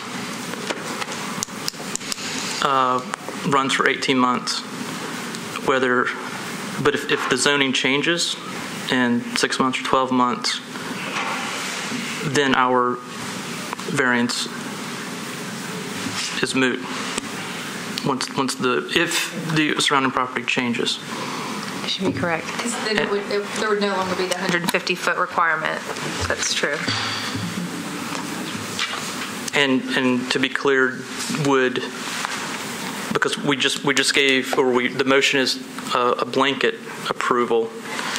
So if the zoning changed, does it affect the landscape or traffic? Do those issues also become moot? I think Let's ask our zoning administrator. Yeah, about those requirements. I said Joy, but I was looking in that general direction for wisdom. Bill, what's going on here? Okay, you've got two issues. You got the proximity to the residentially zoned property, and then you've also got the landscape buffer that's required. And Joey can cover me on this to make sure. If you grant this application with the contingent time period, if the zoning takes place within that time period, the landscape buffer would not be required and would be moot, and the proximity to the residentially zoned property issue would not be required and would also be moot. That's correct. Do we have a motion? Discussion. I have one other discussion. Did we want to put a traffic requirement on him that he would not use Mensler Road unless what they filed? Is that an issue? I'm putting it out there. If you offered as a friendly amendment. If you were to offer that as a friendly amendment and she were to accept it, we could also. Friendly amendment. I'm fine with leaving it out. I think that's one of the major issues of the stakeholders within the area. So amended. Okay. While I have the heart for the good intentions of the motion, I don't think I can support it because I don't think we have the authority to bet on something that might come along and might not, especially since there are no pending bills or anything that introduce a change to that zoning. So that's my point. Now any further discussion? Call for the vote. All in favor of the motion say aye. Aye. Opposed? I vote no. Motion passes. 1, 2, 3, 4, 5 to 1, right? 4 to 1. 5 to 1. Okay, Ms. Watt. With that, the Board of Zoning Appeals is adjourned. Thank you.